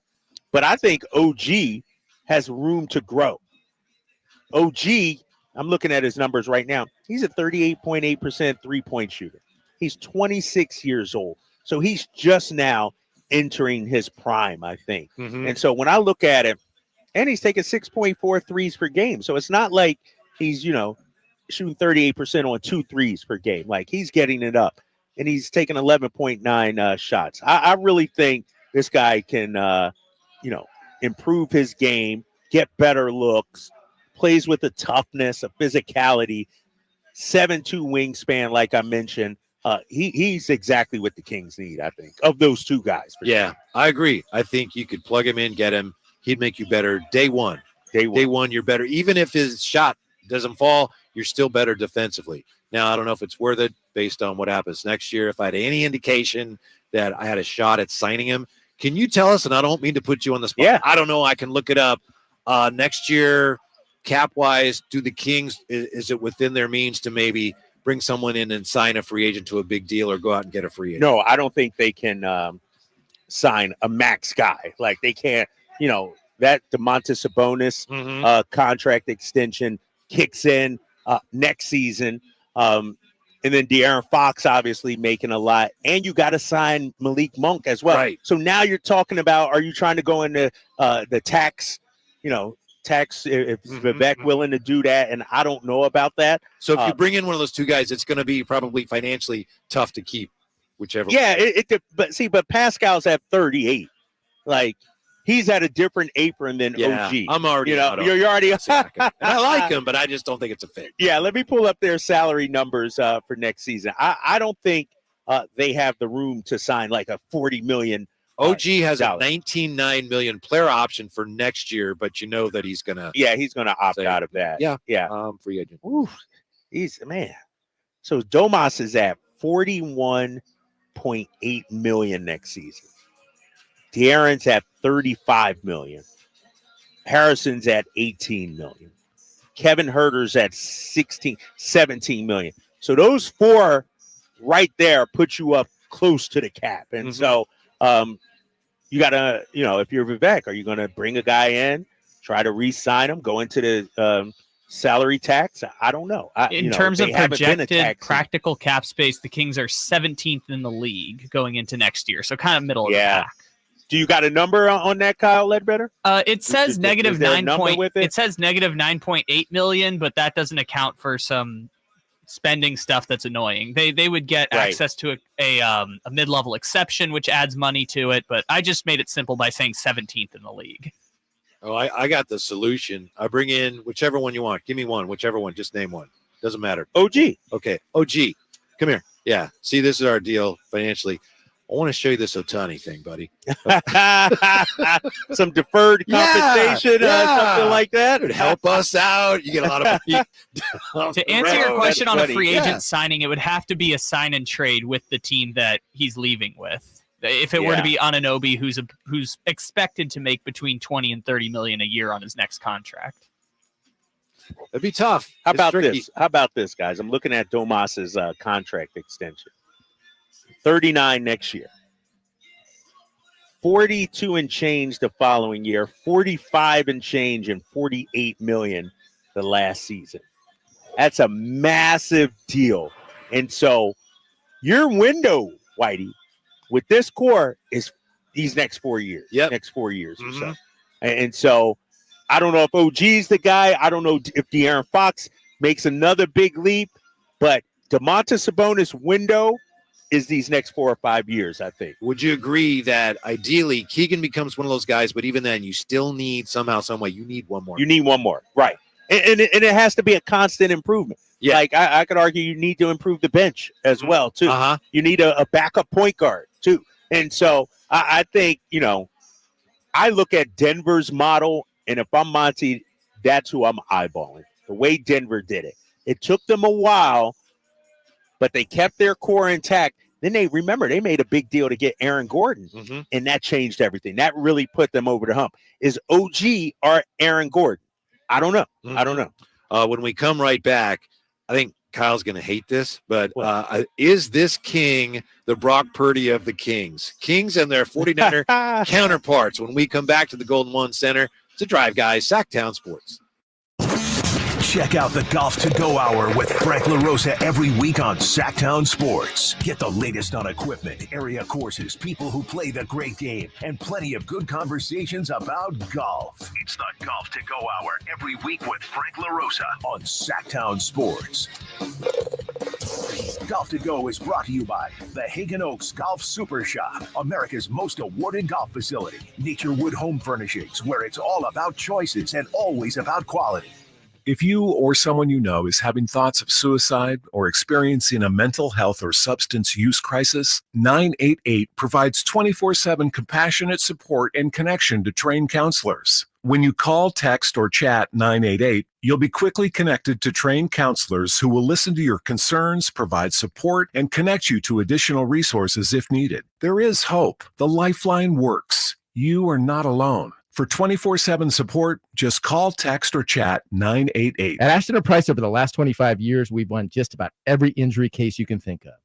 Slip and fall, falling merchandise, fell through rotted decking, we won those. Dangerous stairs, falls into holes, dog bites, won them. Injured while pedestrian or on a bicycle, auto, motorcycle, big rig, company vehicle, Uber, or Lyft accident, we've won them all. And the best news is there's no fee until you win. So no matter how you got injured, remember, for the best advice, don't think twice. Call Ashton & Price. Discover your dream home at Subcontractors United, your source for all home improvement needs. A talented team of home services experts is ready to make your projects a breeze. No more endless internet searches. Find your contractors in one place. Enjoy stress-free service absolutely free, with no hidden costs and no accounts to set up. Transform your living space into something extraordinary. Visit Subcontractors United today and experience the joy of hassle-free home improvement. Dream big at subcontractorsunited.com.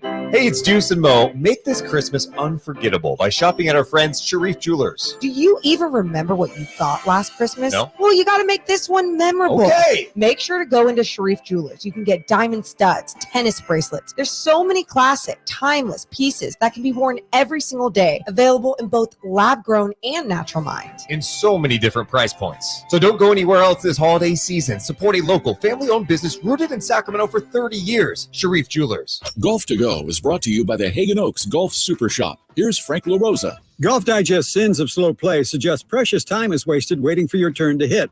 If you're on the other side of the fairway, you can take your practice swing while someone else is playing their shot. And if you're walking, when you get to the green, leave your bag closest to the next tee box.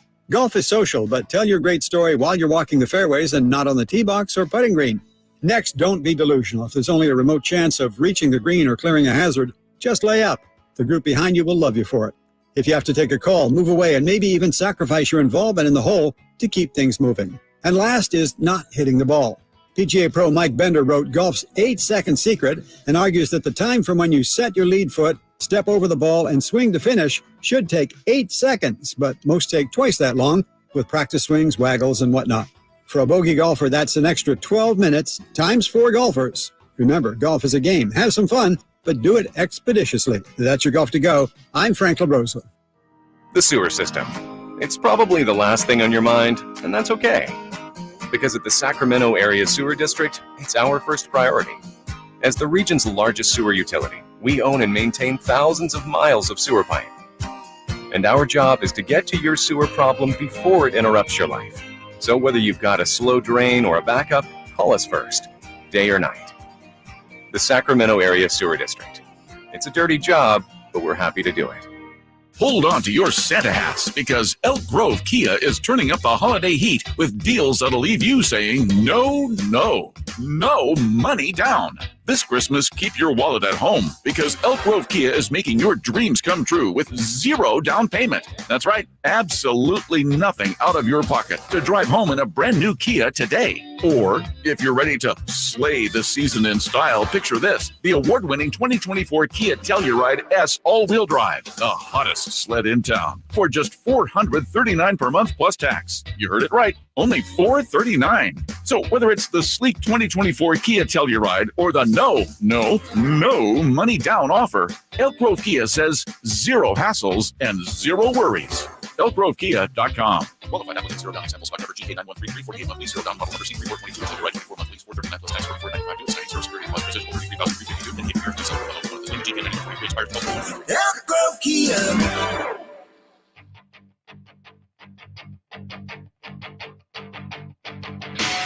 Live and local, it's the Drive Guys. Watch the show on youtube.com/Sactown Sports 1140. Or listen on the Sactown Sports app. All my life, I've been looking for something. Something never comes, never leads to nothing. Nothing satisfies, but I'm getting closer to the prize at the end of the road. It's the Drive Guys here on Sactown Sports. Hey, Frankie's already here. Our Sactown Sports Insider. Look at it. Yeah. Slaving away hours before game time. And it behooves you to read what they write and follow them on Twitter. I see this here from Emil Fragoso, our 49er insider. Both Travarius Ward, and Javon Hargrave have a chance to play Week 15 in Arizona, but we'll need to see where they are later this week. He says very good news for the 49ers. So okay, all right. Kyle was at the game yesterday. Yeah. Cracker Jack at the time, watching those 49ers roll. I felt weird walking in. Like, the moment I parked and saw all that red, I will say it was a party out there. The tailgating was good. Like, the music was great. It was a party out there. Just it's too much red. It just, I really like, what am I doing here? Why am I, hanging out with, these guys? It just. Do you like the thing? Was it when they get a first down? Yeah. I didn't get it at first. Yeah, I was like, what?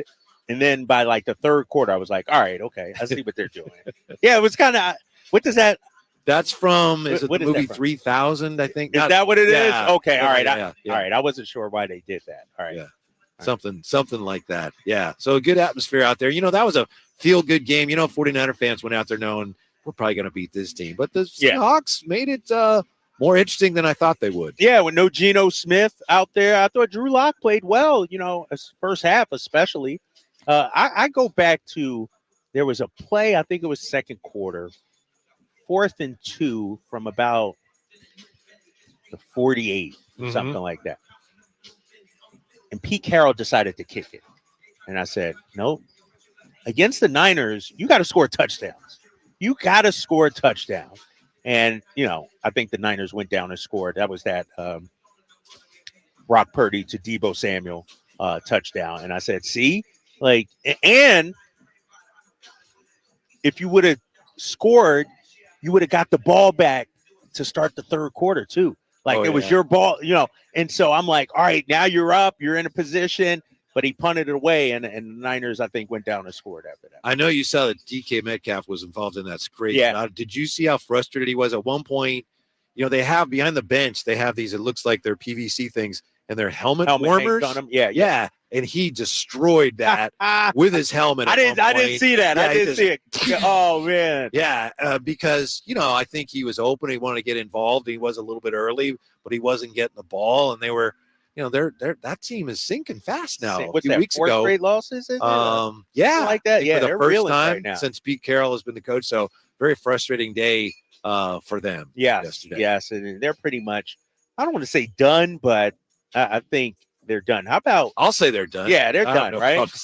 I know you will. It's wide open, and in the AFC now, it's wide open. In the NFC, of course, talking about Seattle. In the AFC, there are 9 teams that are either 8-5 or 7. Yeah, like 1, 2 through 10 or something like that. It's nothing's set in stone except Baltimore has the lead, then Miami, and after that it is a dog fight. Yeah. It could be anybody. Look at the conference standings. I just need to see the NFC for my own eyes. Yeah, we're 3rd. Okay. Yeah, I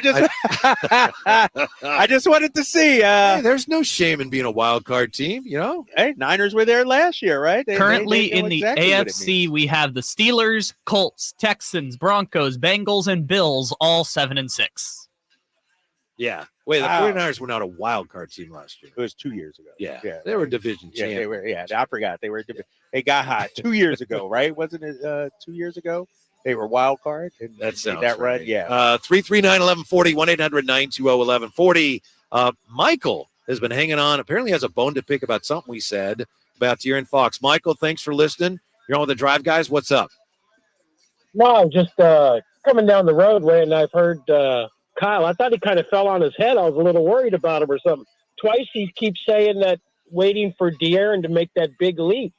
And I'm thinking, and I don't mean to be disrespectful, if he wasn't buried in Sacramento and he was in a major market with the marketing machine those teams have, his play, he would be talked about as a top 5 MVP candidate. The kid is not going to take a much more huge leap because I think he's already there. Who do you not want the ball in your hand in the last minute of a game other than maybe Giannis, who's almost 7 feet, maybe a Jason Tatum, and probably LeBron going to the basket. Other than that, I'm putting the ball in the hands probably of De'Aaron Fox. Nobody can stop him on a drive. Thank you, Michael. Interesting points. Yeah, I just don't think De'Aaron Fox has hit that level yet. I think he still has room for improvement. I think, the consistency more than just a year and a half. Like, we can have that discussion. Let's talk about the top 5 players in the league right now. Jokic, right? I'll just go this way, if I may. Yeah. 3rd team all league. That's phenomenal. That's top 15. Right. That's 10 not were top better 5. than you. Yeah. Right? It's incredible. It's incredible. Right. It's an amazing honor, and it's well-deserved. Right. But it's not top 5. It's not top 5. And I'm talking about to win a championship, Sacramento. And you look at the teams and players that win championships, they're top 5. Like, I can pull it up right now. We can have this discussion because we're talking about where do the Kings need to get to if they're going to win a championship. And let's have that discussion. I do think it's a good point Michael makes. I mean, you look at Halliburton, what he does, and it's not like Indiana's a huge market, but De'Aaron Fox probably doesn't get the recognition that he should, and I think some of that is Sacramento related. You think so? You think it's or is it personality? Like, Halliburton invites the cameras. De'Aaron Fox, he couldn't care less about being the face of the league or that kind of shine, I think. What do you think? I mean, all right, real quick here. Yeah. I'm going through NBA champions. Denver, Jokic, MVP. Golden State, Steph Curry, former MVP. Milwaukee, Giannis. Lakers, LeBron. It doesn't count. Toronto, Kawhi was at the top of his game. Right. Golden State, Cleveland. You see what I'm saying? Yeah. I mean, you got to have that dude. And De'Aaron Fox is trending in that direction. I think we need to just see more of it. And in the playoffs, we need to see an sustained success. I mean, Jokic, it took him a minute to get to the championship. That's not a knock on De'Aaron Fox. He's just not there yet. Yeah, I appreciate that Michael's obviously a great Kings fan, and he makes a great point. We saw it Friday night. I never in my life have seen anybody like Fox in the 4th quarter when he wants to get to the bottom of the dotted circle. Every time he did it Fridays, like he just, all right, because he's so fast, he can get there anytime he wants. But for the Kings to become the team they want to be, I still think there is room for improvement, which says a ton about him. If he's as good as he is, 3rd team all league, and you can still look at him and say, you know what, he could still be better. And this is the area that he can be better in. The consistency, whereas night in and night out, he's the best player on the floor. And that's not just his team. It's the opponent as well. Against the Pelicans, Brandon Ingram was the best player on the floor. Yep. Like, against the Denver Nuggets, even though they lost, Jokic was the best player. You know what I mean? So even in a losing effort, you're still the best player out there. And that's where I think De'Aaron Fox, we've seen it. We've seen flashes. He can be that guy, but he has to keep the foot on the gas pedal and night in and night out bring it like that. Do you think he's going to average 30 a game this year? Because I think he's going to be right there. Yeah. Or just maybe a tick below. Right at 30. I think just a tick below. And this raises the question, do we need or want De'Aaron Fox to average 30 a game? Or are we okay with him averaging 27 and letting other people, get going as well? And so that's the one thing we know about De'Aaron Fox. He's not a selfish ball player. He's averaging 30.5 points per game right now, shooting 37% from 3. I'll take that. I'll take 37%. Absolutely. From 3. Last year, De'Aaron correct me if Fox. I'm wrong, but last year he started hot and kind of dipped off. In December, he started going down. And so I don't know. The caller, want to say De'Aaron Fox is there. Maybe he is. but you got to earn it in the postseason. He started doing that, got hurt. Warriors won. Now this year he has to take that next step, I think. I think we can all agree if he's not there, he's definitely trending that way. And he's trending towards becoming probably the best player the Sacramento Kings have ever had. I think so. I agree with you. And, who would be that player right now? Mitch Richmond? Maybe Webb. I mean, Mitch is Hall of Fame, but he didn't do all his damage here. To me, it's C. Webb, but one of those. And Peja was great, but probably not as good as those two. Yeah, I think you could argue right now he's a top 3 Sacramento Kings player of all time. And I think the only thing missing from his resume that would put him ahead of a guy like Chris Webber is postseason success. Mm-hmm. He has to have that. When we come right back, as we mentioned, I still got to tell you who I say the Brock Purdy of the Kings. Oh, yeah. And can we get some Drapes takes from Friday? Yeah, I got you covered on that. Yes, sir. All right. Worth the wait. Drapes takes from Friday night's win when we come right back to the Golden One Center on Sactown Sports. Can the Niners build off their NFC Championship appearance from last season? How will the quarterbacks perform throughout the year? Purdy back, now going to throw for the end zone, wide open, Brandon Ayuk is on fire! Will the defense lead this squad again? Intercepted! Ball got tipped up and taken by Fred Warner! Get all your 49er coverage throughout the NFL season on Sactown Sports and SactownSports.com. Sacramento weather is brought to you by Bonnie. I'm Mark Finan in the KCRA3 Weather Center. Skies will stay clear through the night tonight. There will be some fog tomorrow morning with temperatures in the mid-30s. Tomorrow will see mostly sunny skies with highs near 60. Get the latest forecast on the KCRA3 News and the KCRA3 app. If the lights in your home flicker whenever you plug in the toaster or the breaker flips when you use the microwave, let us fix that. Bonnie's offering a free electrical panel inspection so you'll know exactly what's going on. Bonnie, plumbing, sewer, electrical, heating, and air. Bonnie.com. Some restrictions apply. License 696-355. Yeah, I'm so stressed about my business not being ready for the holidays. Ooma. What is that? Meditation? I'm recommending the Ooma cloud phone system with auto attendant and more than 35 features. Ooma? Yep. Switching to Ooma is a cinch. Starts at $19.95 per month per user, plus taxes and fees. Ooma. Now you're feeling it. Visit Ooma.com. That's OOMA.com to learn more. Ooma. Smart communications for the smarter business. Hi, this is Scott Trout of Cordell & Cordell. If you're a dad who's facing divorce, there are extra layers of stress that may include stereotypes and assumptions. No two situations are the same. Our legal experience and dedication prepare us for whatever legal challenges we face together. You need a partner you can count on.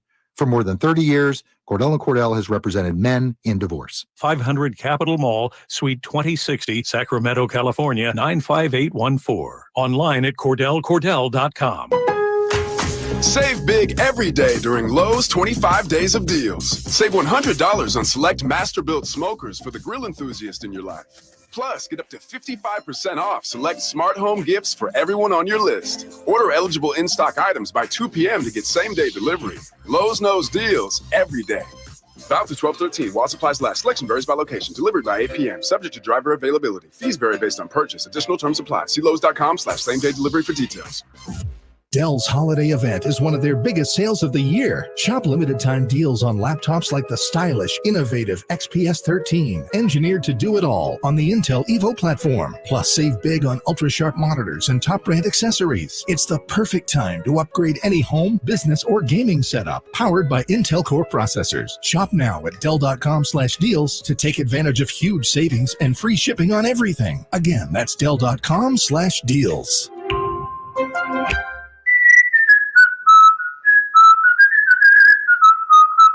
Yep, 'tis the season. Hi, if you're like me, you take pride in your gift giving. Well, I've got a terrific idea for you. Gift cards from the Good Feet store. Okay, so arch supports aren't exactly what they've been hinting for, but you know they'd love them. And with the Good Feet lifetime warranty, it's a gift they'll enjoy forever. Buy a Good Feet gift card now, and Good Feet will boost its value 20%. That's a 20% gift free from the Good Feet store. If you have someone on your list who's on their feet all day, has sore feet, knee, hip, or back pain, or even plantar fasciitis, maybe needs an energy boost, or just wants to maintain their active lifestyle, a Good Feet Arch Support gift card could be the perfect gift. The Good Feet store in Sacramento, Roseville, Stockton, Modesto, and Vacaville. Online at goodfeet.com. It's the season of performance event at Acura of Stockton. Elevate your driving experience with a vehicle that's built to impress. Lease a new Acura RDX or MDX. Acura of Stockton has a great selection of new Acuras and customer service that will exceed your expectations. Take luxury to a whole new level in a new Acura from Acura of Stockton or AcuraofStockton.com, where precision-crafted performance is at your fingertips. All guests and callers join us from the Folsom Lake Honda Hotline. Folsom Lake Honda, your one-stop Honda shop. Yeah. The Drive Guys, live and local, every afternoon, Monday through Friday on Sactown Sports. Friday nights or weekends, it's tough for us because we're so used to getting into Drape's Takes the next day. We've had to wait for this since Friday night, man. But the wait is over. Kyle Draper with Drape's Takes. Calm down, Lion. Calm down. Take it easy, man. Just take it easy. What's up, everybody? It's your boy Drapes with Drape Takes here on Sactown Sports 1140. I know it's been a long weekend. We had the Niners game, the Eagles game, basketball. We had in-season tournament. But if you remember, your Sacramento Kings are coming off a big 114-106 win on the road against Phoenix. And here's my first take. We saw in that third quarter what the Kings can be defensively. I'm not saying holding Phoenix to 12 points a quarter is what's going to happen. But whatever Mike Brown said at the half, he has to bottle that up and use it to start the game. How many times have we seen this team get down big or get down early and then have to rally back? Tonight, I want whatever halftime speech Mike Brown used, use it before the game tonight. I want to see them come out fired up. That 33-12 third quarter, I had a chance. We had talked to Sasha after the game on the post-game show, and I'm like, what did Mike Brown say to you guys? He wouldn't tell us. He wouldn't give us the secret sauce. He's like, I'm not going to tell you what happened in the locker room. But clearly, Mike Brown delivered a message, and the guys responded. I'd like to see them start the game off that way. Yeah, Malik Monk had that look, I would say, especially in the third quarter. He had that look like, doesn't matter what you guys do. Yes. We're better than you, and we're going to beat you tonight. Maybe Mike Brown just reminded them, these guys are. You see who they're throwing out there against you tonight? Come on. You're better than this bunch. So let's go to work and get our work done. And they did. And they did in a big fashion, 33-12 in that third quarter.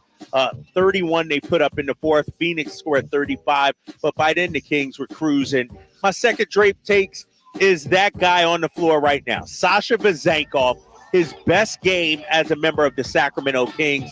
And I know it takes Mike Brown time to figure out the rotation, figure out who's going to play or who's not going to play. And don't tell me to calm down Kyle Ledbetter back there in the studio. I'm fired up. If I'm Mike Brown, Sasha Vezenkov needs to play 20 minutes tonight.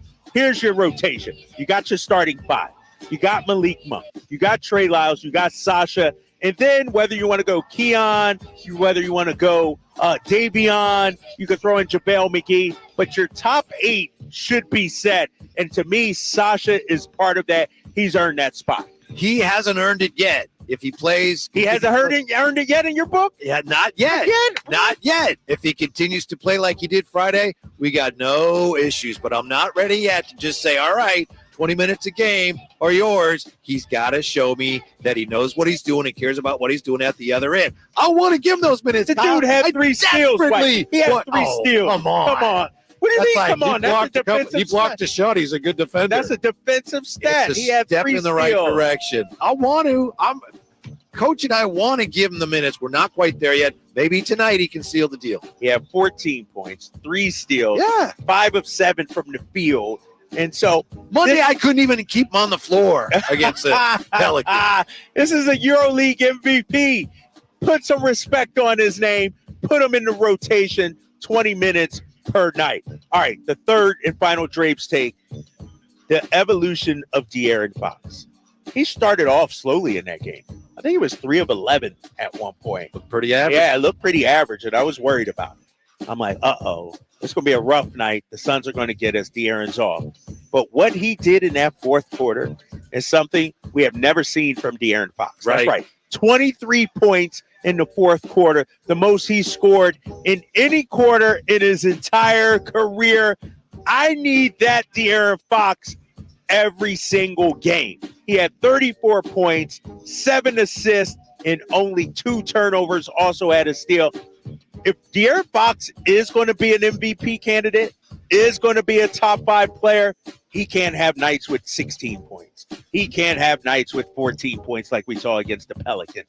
This dude needs to be the best player night in and night. Shai Gilgeous-Alexander is the best player night in and night out. De'Aaron Fox has to do that as well. To me, De'Aaron Fox heard everything that was being said about Tyrese Halliburton. And, did the Kings trade the wrong guy? Look, Tyrese Halliburton in the in-season tournament. I love Tyrese Halliburton. I know you do. Nothing against him. But I think De'Aaron Fox decided it's time for me to shut some of these people up. Yes, exactly. And this is the type of game tonight against Brooklyn where if I'm De'Aaron Fox, I'm looking at that fourth quarter as a quarter I should be on the bench chilling. I should be watching. That'd be nice, wouldn't it? So I want to see De'Aaron Fox come out right from the get-go, put his imprint on this game, take over this game so that in the fourth quarter he can chill and get ready for the second night of a back-to-back. How does he continue to get to his spot in the fourth quarter when everybody in the league knows what he likes to do in the fourth quarter? Everybody knows that the Kings run their offense for 3 quarters, and then it's a whole different offense. Right. It's him, and he continues to have success with it. How does that happen? Well, obviously we know his speed, his ball handling, and now you got to respect the jump shot as well. And he's one of the most shifty players in the entire NBA. I'm not saying unorthodox, but some of his moves are so slick, so skilled, so you just other guys just can't do those moves. And so I think De'Aaron Fox, man, one of the moves that I love that he does, he'll look like he's driving to the basket and then pull it back for a foul line jump shot. Mm-hmm. That's indefensible because you got to respect the speed getting downhill. And soon as you think, he's going to the basket, it's like, bam. He stops on the dime. And so his speed and quickness and ball handling and now his shot making makes him virtually unguardable, man. You know what I love about Domas? And that's Drape's takes for today. That's Drape's takes. Yes. Thank you very much. As I said, worth the wait. What I love about Domas, Domas, like De'Aaron Fox, you said he's not selfish. Domas doesn't have a selfish bone in his body. Right. But he knows, and you know how it is. You coach, you play basketball, you know that certain times in a certain offense, when a post player gets a touch in a certain spot, what is he supposed to do? You're supposed to score. And he recognizes that, especially when there's a smaller player on him. He is absolutely relentless in those situations. Yes. Now, he's not a selfish player, but he knows it's my time to score. He works so hard. And there are times when occasionally, if he's shut down, he will kick it out. He's capable of doing that. But he is relentless when it's time for him to take the ball to the basket. Yeah, it's like he's not to be denied. Right. And especially in that fourth quarter. It's just he puts his head down. And the thing is, how many times have we seen him? It looks like he's bottled up, nowhere to go. Right, that's it. Finds some way to get it up. And I don't know, I don't think you can't teach that, right? That's just an innate ability to wiggle through spots and find your lanes. It's tremendous to watch, man. And that's why he's unguardable. When you look at the guard position and finishing around the rim, he's among the leaders. He was last year. I mean, this guy can finish from all different angles. Sort of reminds me of Kyrie. Kyrie's a little more finesse with it, but man, once they get in that paint, then one thing we saw the other night too, Whitey, and I want to point out with De'Aaron, his ability to use his body to absorb the contact or initiate the contact. Right. Like he'll put a shoulder in somebody, create some space, and able to get it off. He's just been tremendous, man. When we come right back, we touched on it, but was Friday the start of big things for Mr. Vazenkov? That's coming up here from the Golden One Center with the Drive Guys on Sactown Sports. Every 40 seconds, a child is reported missing. That's 2,000 children every single day. It's a heart-wrenching reality that we can no longer ignore. Find the Children is a non-profit organization dedicated to helping find missing kids. You can be a part of their mission by donating your unwanted vehicle, running or not. Call 1-800-775-5622. We guarantee that you will receive the maximum tax deduction. We provide fast, free pickup with 24-hour response. Call 1-800-775-5622. Find the Children provides crucial resources to help find missing children and educational materials to teach kids how to recognize and avoid predators. Our recovery programs have a proven track record of reuniting kids with their families. It's time to act. Donate your unwanted or unused car. Help us build a world where every child is safe. Pick up the phone and call 1-800-775-5622.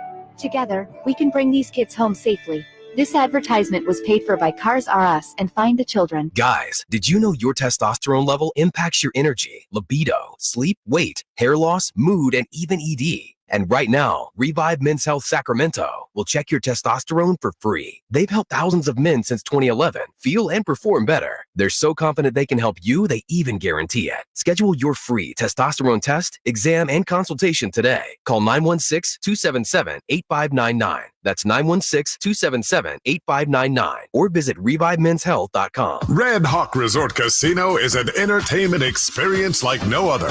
We're the only place where you can play blackjack, then hop on an indoor car track. We're the only place with more than 2,000 of the hottest slots and a state-of-the-art 18-lane bowling center. And now with a world-class sports bar and a resort hotel to stay after you play. Is it any wonder we've been voted best over 100 times? We're Red Hawk Resort Casino, official casino partner of the Sacramento Kings.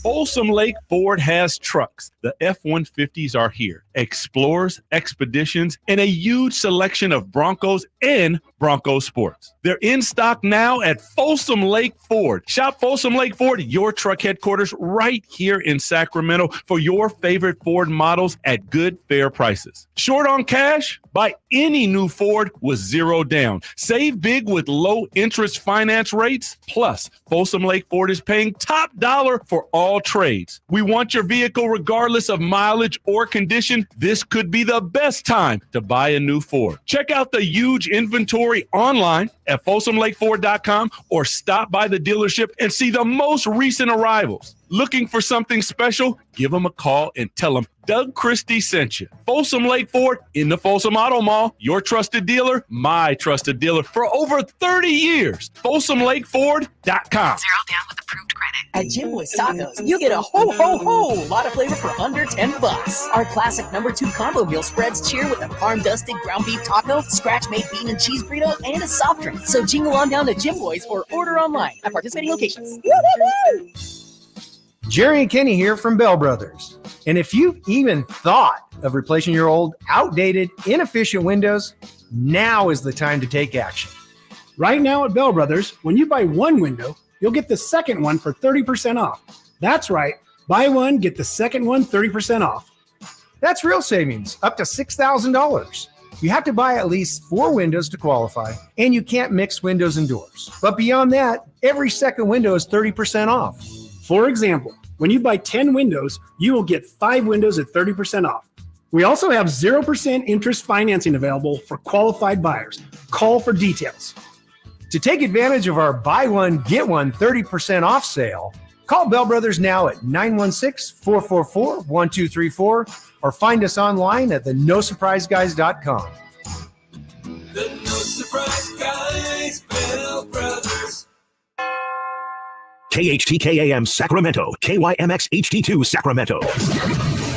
From the Power Business Technology Toshiba Studios, your home for the Oakland A's every weekend. And it's swung on line to left center, base hit, and the A's have won it on a walk-off line drive, base hit to left center. Sactown Sports.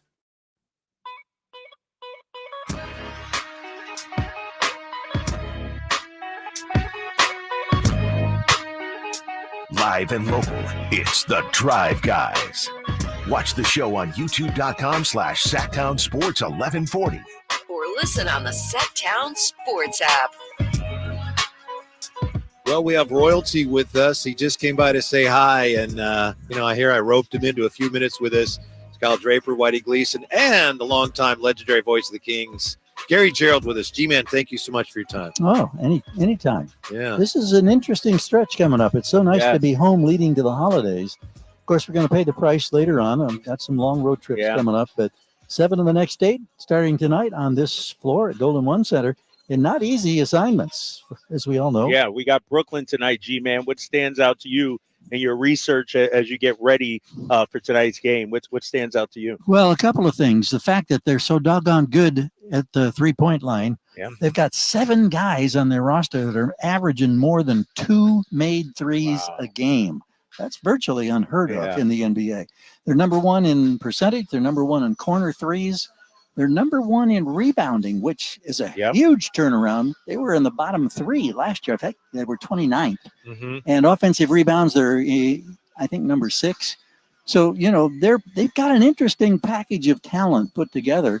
And the fact that they won 6 out of the last 7, I think they're probably feeling pretty good about themselves. Gary Gerald with us here. We've been going back and forth a little bit on Sasha and Kyle. I don't mean to put words in your mouth, but I think Kyle says after Friday, he's ready to give Sasha 20 minutes a game. And I'm not quite there yet. I want to be. How encouraging was it, though, to see the way Sasha shot the ball in Phoenix? I like seeing him shoot the ball, but even more, what I'm learning to like is his basketball knowledge and his IQ, his sense of what's going on at the moment, the cuts that he makes. He makes aggressive cuts, and he makes them with definition. He doesn't just wander his way through there. And I've been very impressed with him in that respect. And my goodness, the credentials, we should be impressed for the 12 years that he put up stellar numbers in Europe. Yeah, I'm looking for a big game from him tonight. Also looking for another big game from De'Aaron Fox. Is there anything that he can do that would surprise you? I mean, we saw 23 in the fourth quarter the other night, his best quarter in his career. I mean, this guy just keeps continuing to amaze. Yeah, he does. And the growth, the maturity, the fact that he's a father now, the fact that he's been in the league for what? I don't know. I lose track. 7 years? 7 years, yeah. 7th year, yep. And he just keeps getting better and better. And I like the way that, he's earning respect now around the league. People are aware of De'Aaron Fox. And I think a lot of it came in that 7-game playoff series with the Warriors last spring. And for 3 of those 7 games, Fox is playing with a broken bone in his hand. So, his impact was somewhat limited. But people are understanding De'Aaron Fox is the real deal. And I love, and we've talked about this, I think, a couple of times. I love the fact that he and Sabonis, who set the tone for the Kings, allow and want Mike Brown to coach him hard. Yeah. And Mike Brown, I think he relishes that, the fact that he's got a couple of guys that are really cornerstones and solid pieces. So it's fun. And, Kyle, it's funny you mentioned the 23 in the fourth quarter, and he's fourth quarter Fox. We all know that, but it still catches you by surprise. Yeah, it's like, and I find reminding myself, don't take what you're seeing from De'Aaron Fox for granted. Because the guy has got special talent, and his ability to take over a ball game. It was a pretty ugly ball game in Phoenix.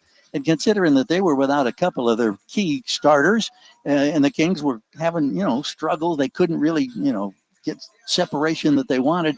In the fourth quarter, man, Fox, he responded. Yeah. And he responded big time. Yeah, G-Man, I just asked Kyle to explain that. He gave us his expert views, but what is it that allows De'Aaron Fox to do that fourth quarter after fourth quarter when that he's in the scouting report? Sure. Teams are preparing for it, and yet when he wants a shot in the fourth quarter, he gets right to the bottom of that circle anytime he wants. How do you think he's able to do that? Well, I think part of it is mental determination. I think part of it is confidence. He has never lacked in confidence, and he likes the spotlight too, and he doesn't make a big deal of it. But he likes those moments. He wants to prove to people that I'm not just another guy playing NBA basketball. Yeah. G-Man, final one for me. When you look at this Kings team, Malik Monk is a big part of it. At last check, he was questionable because of illness. Who do we turn to? Like, who fills what Malik gives this team? I don't know that there's anybody that brings the instant energy that he does. And the fact that, he's got a nice 3-point streak going. He's got a free throw streak going. It's up to 37 consecutive makes. He does so much more than just bring energy and firepower. We need him. Yeah. I hope he's well or getting better by the moment. If not tonight, gonna have him tomorrow night in LA against the Clips. I just want to ask you one more, if I could. The longer I'm in the periphery of the league, the more I appreciate guys that don't get to play much, and then when they play well. Can't imagine how hard that is. Keon Ellis this year, I think it's an incredible story. He's not playing, not playing, then starting, doing some things, contributing defensively, knocked down some shots against the Suns. I mean, can you put that in perspective a little bit? You know better than most how hard that is. How impressive has he been this year, and how great is his story? Right? I think he's taken a big step. You know, you could see the talent in bursts, and particularly when he's playing in Stockton with the Stockton Kings of the G League. But to see him come out now and defensively have an impact, and he's earned the respect of Mike Brown and the coaching staff, and so he's getting those minutes. And we joke a little bit about, I was calling him a couple of times the disruptor, and he likes that. And he says, that's what I do. I mean, and it's not so much, he doesn't want to be a scorer. He wants to be a good defender. Okay. Man, coaches get all lathered up when they hear stuff like that, don't they? And that's what Keon's doing. And good for him. Good for him, the fact that he is embraced that role, and he's making a meaningful contribution. And staying with it. It would be nice if this team continued to play better defense, wouldn't it? It would. It certainly would. The inconsistency is a little bit puzzling. It's part of the process, I know. I mean, but I reminded myself this afternoon, I'm going through stuff. I said, well, we've won 10 of the last 14. That's not too bad. That's pretty solid. Yeah, that's it. But in this stretch now, you get this challenge tonight with the Nets. You get the Clippers on the road tomorrow. You come home to face OKC and Boston, and it just keeps going along. You got some tough ones coming up. No easy nights. Phoenix, Minnesota, all right before Christmas. That's all right. Palpitations. Yeah. All right. Thank you, stuff, G-Man. G-Man. We appreciate it. We'll see Have you a great call, downstairs. man. Appreciate it. Thanks, you guys. Gary Gerald joining us here on Sactown Sports as we get ready for the Brooklyn Nets. And as I said early in the show, Kyle, I think it's easy for a lot of fans to look at this team and go, Brooklyn, and they don't have Kate. Ain't got nobody. What are they? This should be an easy win, and hopefully it will be, but it's probably going to be a tougher game than a lot of fans expect. You know, what Brooklyn does, they may not have the star power, but they got a lot of hungry, hard-nosed guys that play well together. You know, obviously we talked about Mikal Bridges, how good he could be. Cam Johnson is a long two-way kind of guy out of North Carolina. Nick Claxton at 6'11", you know, he's coming off a 13.15 rebound game the other night against Washington. Cam Thomas, you know, you're talking about a guy. Scoring machine. He's got a 50-point game in his career. And so you got a bunch of guys who, you know, maybe were afterthoughts or guys that have given up on, you know, Spencer Dinwiddie's now in his second tour of duty with the Brooklyn Nets. He can score the bucket. He's a hard-nosed player. And so this is going to be a tough matchup tonight. You know, I know they're banged up, you know, talking about Brooklyn, but they're 12-9, 4-4 on the road. You know, they won, 3 in a row, 6 out of 7, I think it is. And so this will be a tough matchup tonight. One that, if you're Sacramento, this shows the level of professionalism the Kings have, because you got the big one tomorrow night against the Clippers, and it's easy to, you know, look ahead to that one. Kawhi and all them, you owe them one from last week when they came in here. But, you know, if I'm Sacramento, this is a professional kind of game where you come out, handle your business, don't take these guys lightly, and hopefully get some rest in the fourth quarter. I think it's incredible that the Nets have turned things around from when they had Harden and Kyrie and Durant, and they were all in on that, and they'd mortgaged their future on that team, and that team broke up. And here they are a relatively short time later, and they're a pretty good team. That's remarkable to me. And if you remember, what's so interesting about that is before they made the trade for Durant and all that, they were a playoff team. Like they were a young, scrappy, you know, Karis LeVert. Kenny Atkinson team, Kenny Atkinson, Spencer Dinwiddie. Like, they were a scrappy team that made the playoffs. And then they blow it up. You get all these big names, and then you flame out. And so I think now what they're doing is sort of getting back to their roots, you know, getting back with the hard-nosed guys, the blue-collar guys, you know, the Villanova guys, and a guy like Mikal Bridges. They may not be flashy, but they're going to bring it every single night. We'll take a timeout. Coming back with our keys to victory tonight. Look ahead to the rest of the busy week for the Kings. It's the Drive Guys, Golden One Centers, where it's all happening tonight on Sactown Sports. What's the latest with the San Francisco 49ers? Carmichael, Dave, and Jason Ross keep you up to date on all things red and gold during the Niners at 9 every weekday at 9 a.m. on Sactown Sports at SactownSports.com. Hey there, listen up, Sacramento. Ready to make this holiday season unforgettable? Well, we've got something that'll have you jingling all the way. Picture this, a brand new 2024 Kia Forte LXS for only $279 per month plus tax with no money down. No, I did not stutter. No money down. That's right. Zip, zero, nada. Elk Grove Kia is spreading the joy this Christmas, and we're making it easier than ever for you to drive home in style. So why wait? I will say it again. Head on down to Elk Grove Kia and drive home your new 2024 Kia Forte LXS today with absolutely no money down. Elk Grove Kia is your go-to destination for top-notch quality and unbeatable service. Elk Grove Kia in the Elk Grove Auto Mall, or go to elkgrovekia.com. $279 plus tax, 0 customer cash into signing. Residual of $10,000, 250 days and 10 year license per mile over 0 security. Since 250 and 0 subject prior step bonus. Elk Grove Kia.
Purdy of the Kings is. And I'm not sure if there is a Brock Purdy on this team. Is it who is better than people think? Maybe doesn't get the respect that he deserves. Would it maybe be Malik in some ways? Maybe the outside world. Yeah, to your point, like Brock Purdy. Inside, the Niners fans, of course, they know. Same thing with Malik Monk. We know around here his value and what he brings. I don't know if they know league-wide. Right. You know, I realize how good because he is. You know, when you talk about six man, I don't know if you're hearing any buzz regarding him. It'll be interesting to see as a free agent what kind of money he's going to get this offseason. Hopefully we won't have to, but get that hometown discount here, maybe. I still marvel at how well he plays point guard, because when he came here, I didn't think maybe you could have him run point a little bit, but he's not a point guard. No. But he says, I could always do that. Just people didn't know. They didn't put him in that position, and kudos to Mike Brown for doing that. We've talked before.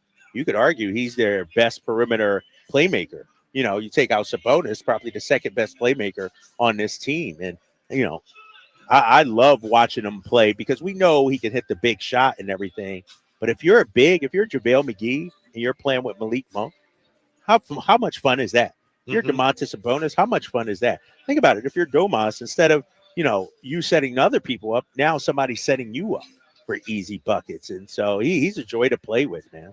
Now, how about this? Emmy on the chat. Thank you, Emmy. She says that per Frankie, is Frankie still down there? Per Frankie and the Kings, Malik will play tonight. So okay, I don't have that, but I'm going I'm going with my. Well, Mike Brown is having his press conference right now. So, okay, it looks like Malik Monk will play tonight, and which is great, right? Yes, they're just talking about him, and G-Man said, I don't think we have a player that can replace what Malik does, and so you could argue, Domas, obviously, what he does, we don't have a replacement.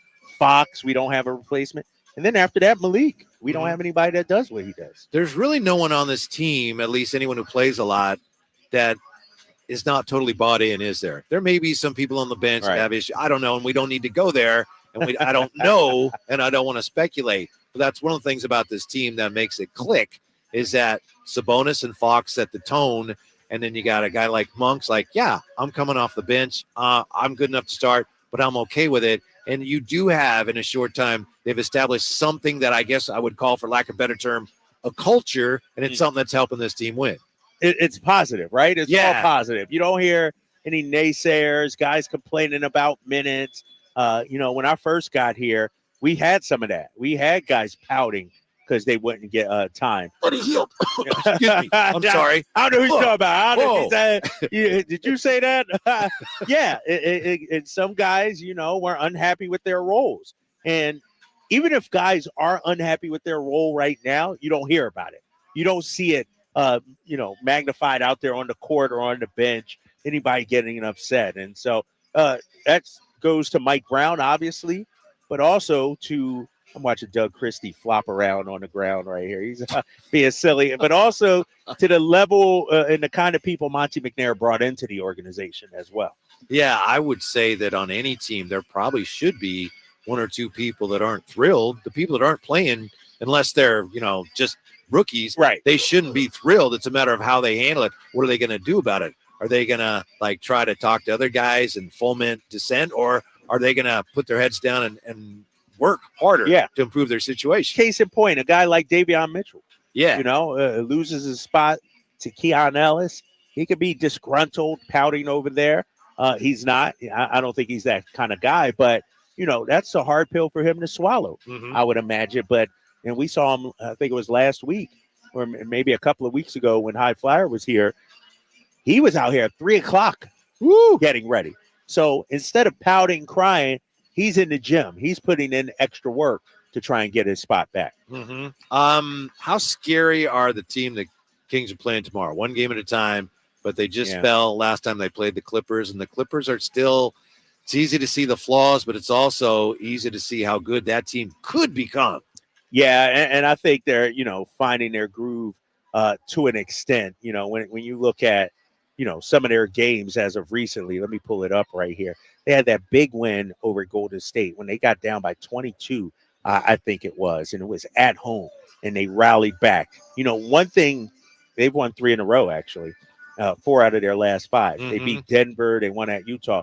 One thing I've seen from Ty Lue is, sure, Russell Westbrook went to the bench, but they've been limiting his minutes as well. He's only at 16, 17 minutes per game as of late. And I think James Harden is playing lights out for them. And so they're scary. I always think, teams that are scary, teams that have multiple guys that can take over a game.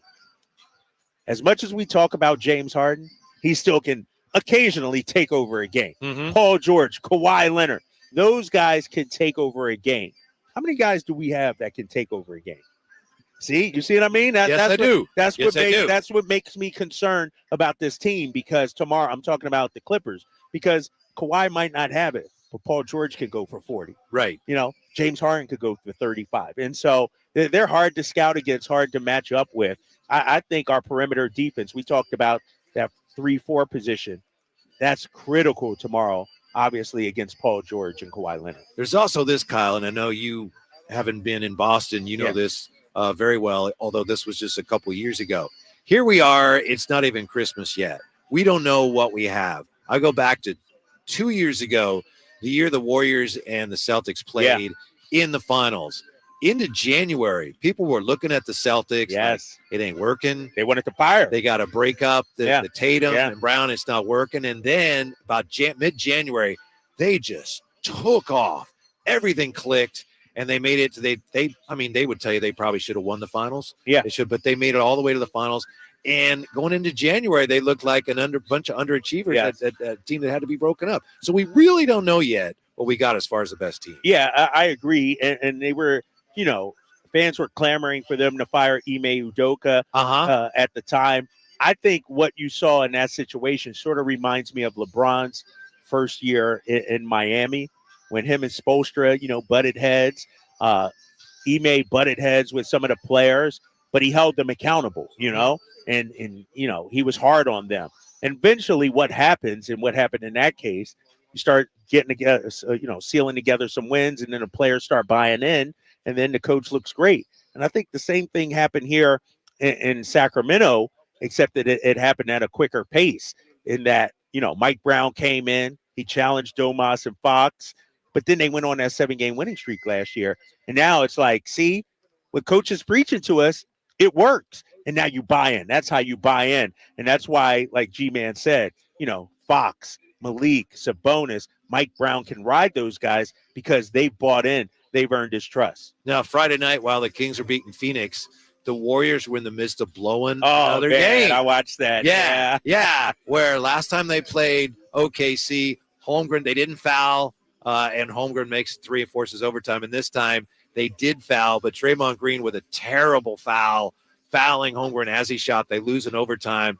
That team has really fallen on hard times, those Warriors. Yeah, and Draymond with that first-year player foul, the three-point shot, he said that's a rookie mistake that he made. They just can't get out of their own way right now. Like, they're tripping over themselves. Like, they had that game, especially when you remember how OKC beat them at Chase Center earlier this season. And so when you look at the Warriors, let's pull up the standings right here. You got them right there, Whitey? I'm going to pull them up too. They're reeling right now. Now, I know they have some home games coming up so far in these next few weeks. Warriors right now, wow, they're in 11th place, 10-12. But they've kicked a good, at least 4 or 5 games, I think. Right? That you could honestly say, well, they had that game. The Kings game, when they were up 24. The Clippers game, they were up 22. OKC at Chase Center, and then OKC the other night. So that's 4 games right there. And what's crazy, if you look at that box score from that, I think they had 29 turnovers in that game. Yeah, that's right. 29. You know what Steve Kerr said? He said, we're going to watch every one of them. And then the next day he said, no, I didn't make them watch every one. Oh, come on, Steve. Isn't that something? That's no, terrible. You got to make them watch it. Yeah, Steve hasn't. This hasn't been his best season either. And they're reeling right now, man. They're 4-6 in their last 10. And what's interesting, when the Warriors were at their best, it wasn't the offense. It was the defense. I agree with you. Right? It was. People forget they were a top 5 defense when they were winning them championships. Yeah, and they were versatile. Right. And they could switch. They had length. Now they can't do that. Now they're giving up 115 points per game, 115.1, and they're scoring 115.5. So they're a +4 in differential. If you looked at the entire Western Conference, they would be 9th in differential. What's interesting, and this is where Sacramento has to improve, Sacramento is a -0.3 in terms of point differential. We got to be better. I think when we lose, we get blown out. I know. Too many times when they're just not competitive. To me, if the Kings stay in the top 6 and avoid the play-in, I will feel like that's a job well done. I know after what they did last year, some people could say, no, they were 4th. You got to be better than that. Well, obviously, you'd love to be. But to me, if you stay out of the play-in, you've done a really good job in this crazy, crazy West. This year especially, I want no part of that play-in. Because there's going to be good teams. There's going to be good teams, man. I mean, shoot, it could be the Warriors in the play-in, a one-game winner-take-all kind of thing to move on. I agree with you.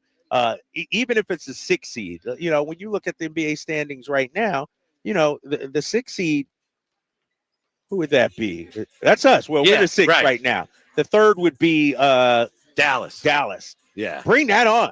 Yeah. I'll take that in a heartbeat. Let's go. Right. Strap them up, lace them up. And so, no, you're right, man. You got to make the top 6. You got to be in the top 6.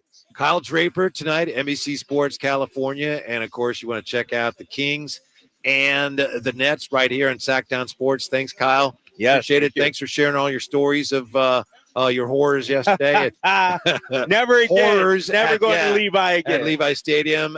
Thanks for listening. We've got game night coming up. Get ready for NBA basketball right here on Sactown Sports. On the move? Got somewhere to be? Take Sacramento Kings basketball with you. The Sactown Sports app will let you stay connected to your passion. Never miss a moment of Sacramento Kings basketball with the Sactown Sports app. Sacramento weather is brought to you by